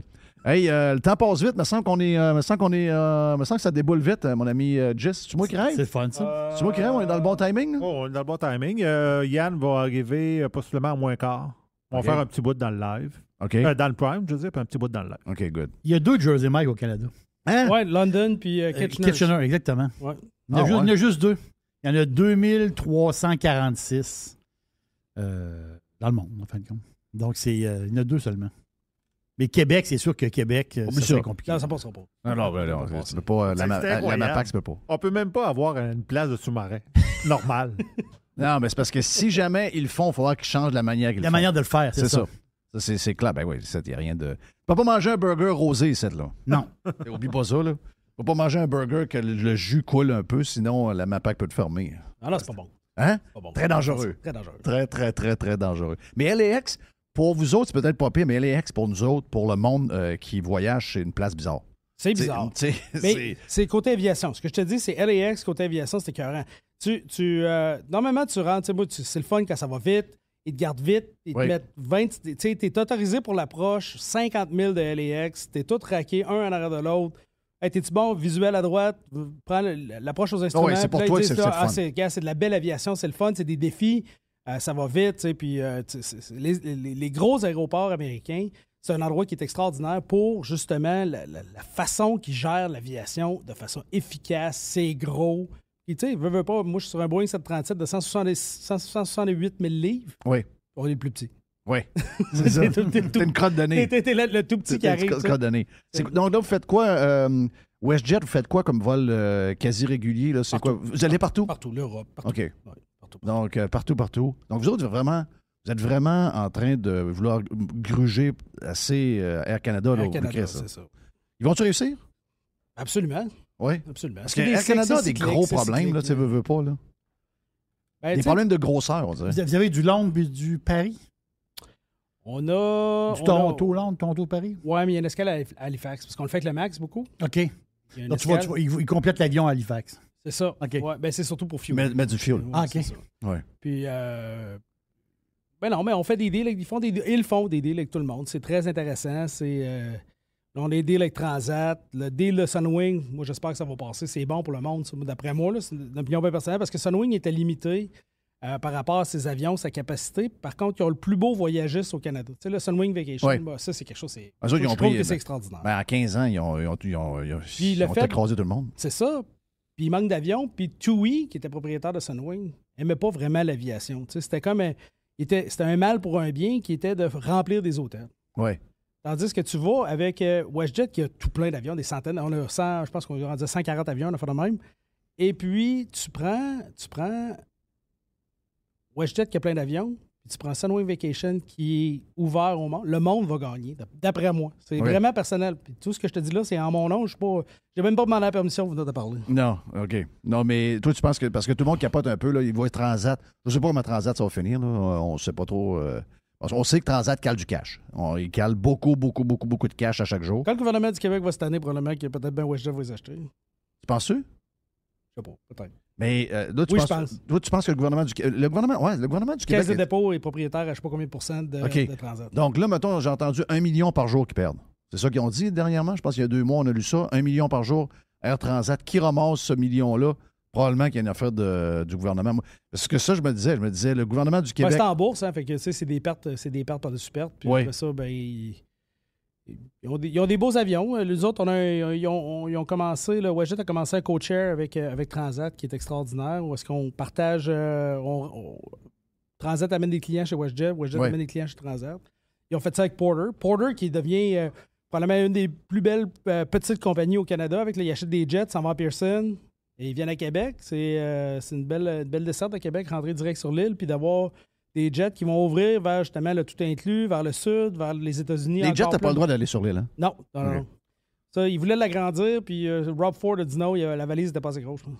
Puis aussi, il y avait du monde d'un tour à condo qui pleurait. Oh, oui, le bruit, c'était épouvantable. C'est ça. Un avion hélice, un jet, probablement qu'un jet, au bout de la ligne, va faire moins de bruit. Ouais. Parce que t'es in and out. In and out, puis aussi, c'est que tu rentres, puis tu sors, tu vas sortir avec beaucoup de power, mais c'est très court. C'est très court. Puis quand tu rentres, ça finit pas. Puis quand tu rentres avec un jet, ben t'es presque à zéro puissance tout le long de l'approche, jusqu'à la dernière seconde, tandis qu'un avion hélice, c'est bon tout le long. Parce que Billy Bishop, c'est extraordinaire. C'est extraordinaire. T'arrives direct. T'es dans la ville. Hey, tu prends ça à Québec, t'arrives, tu vas jouer. Prends le bateau, boum, t'es là. T'es là, t'es au Blue Jays en dedans de 2 minutes. Là. C'est 5 minutes de marche. Tu débarques l'avion, t'es à la game des Blue Jays. J'aimerais tellement ça qu'on ait des billets d'avion un peu comme ailleurs. 199$ le week-end, aller-retour, Toronto, Québec. Le problème, c'est les taxes. Ouais, je sais. C'est épouvantable. C'est 50%. Tu vois, moi, 50% du billet, c'est des taxes. Moi, je sors de Québec, mon billet, c'est 0. OK? Pour aller travailler. Mais je paye 51$ de taxes. Ou 46, ou 50. Ouais. À toutes les fois. Il faut que tu payes des taxes. Aller-retour, travailler. Une partie de taxes. Je dompe 100$ de taxes. 100$. 100$. Aller-retour, à chaque fois. T'es obligé, pas le choix. J'ai pas le choix. C'est ça où je prends mon canot. Hein? Puis je pagaye jusqu'à... Tu payes rien puis t'es taxé sur 0. Sur 0, hein. C'est ce capoté, là. C'est fou, là. J'achète quelque chose de 0 puis je suis taxé 50$. Donc, avant tout billet d'avion qui se vend au Canada, c'est à peu près 50$ dans le cul d'un âne que tu donnes pour être... Ah oui, mais ça va changer. Ça change quoi? On sait pas. Ben, tu sais, c'est les frais d'amélioration portuaire, les frais de sécurité, les frais de ça. Là, tu as les gens de CATSA un peu partout qui se promènent avec des culottes camouflage parce qu'ils sont sous-payés pour scanner. Tu sais, c'est... C'est un peu chaotique.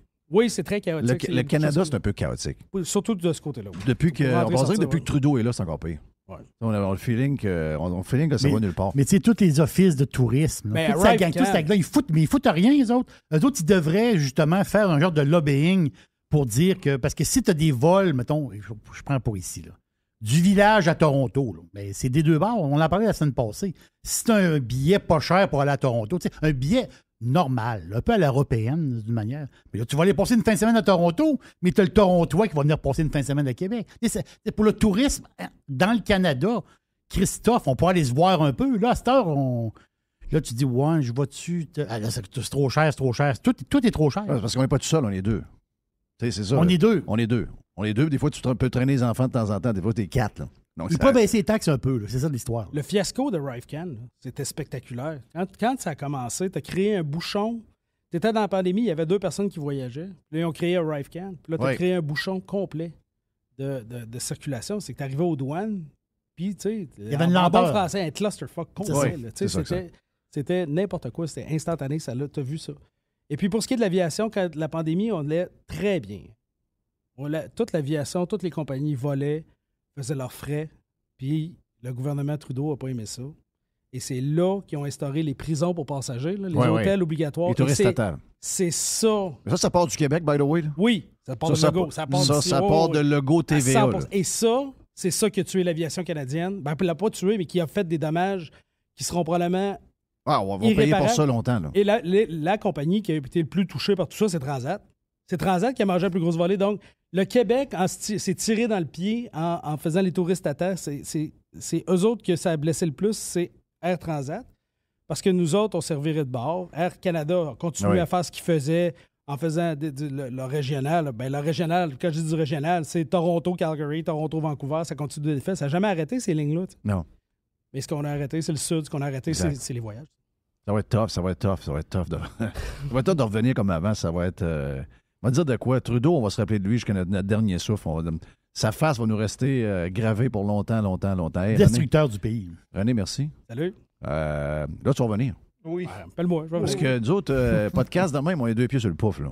C'est solide, c'est beau. C'est parfait. Il n'y a pas trop de stress. Donc, René, merci d'être venu. Puis, c'est un honneur. Promets-moi sérieux de revenir faire un tour.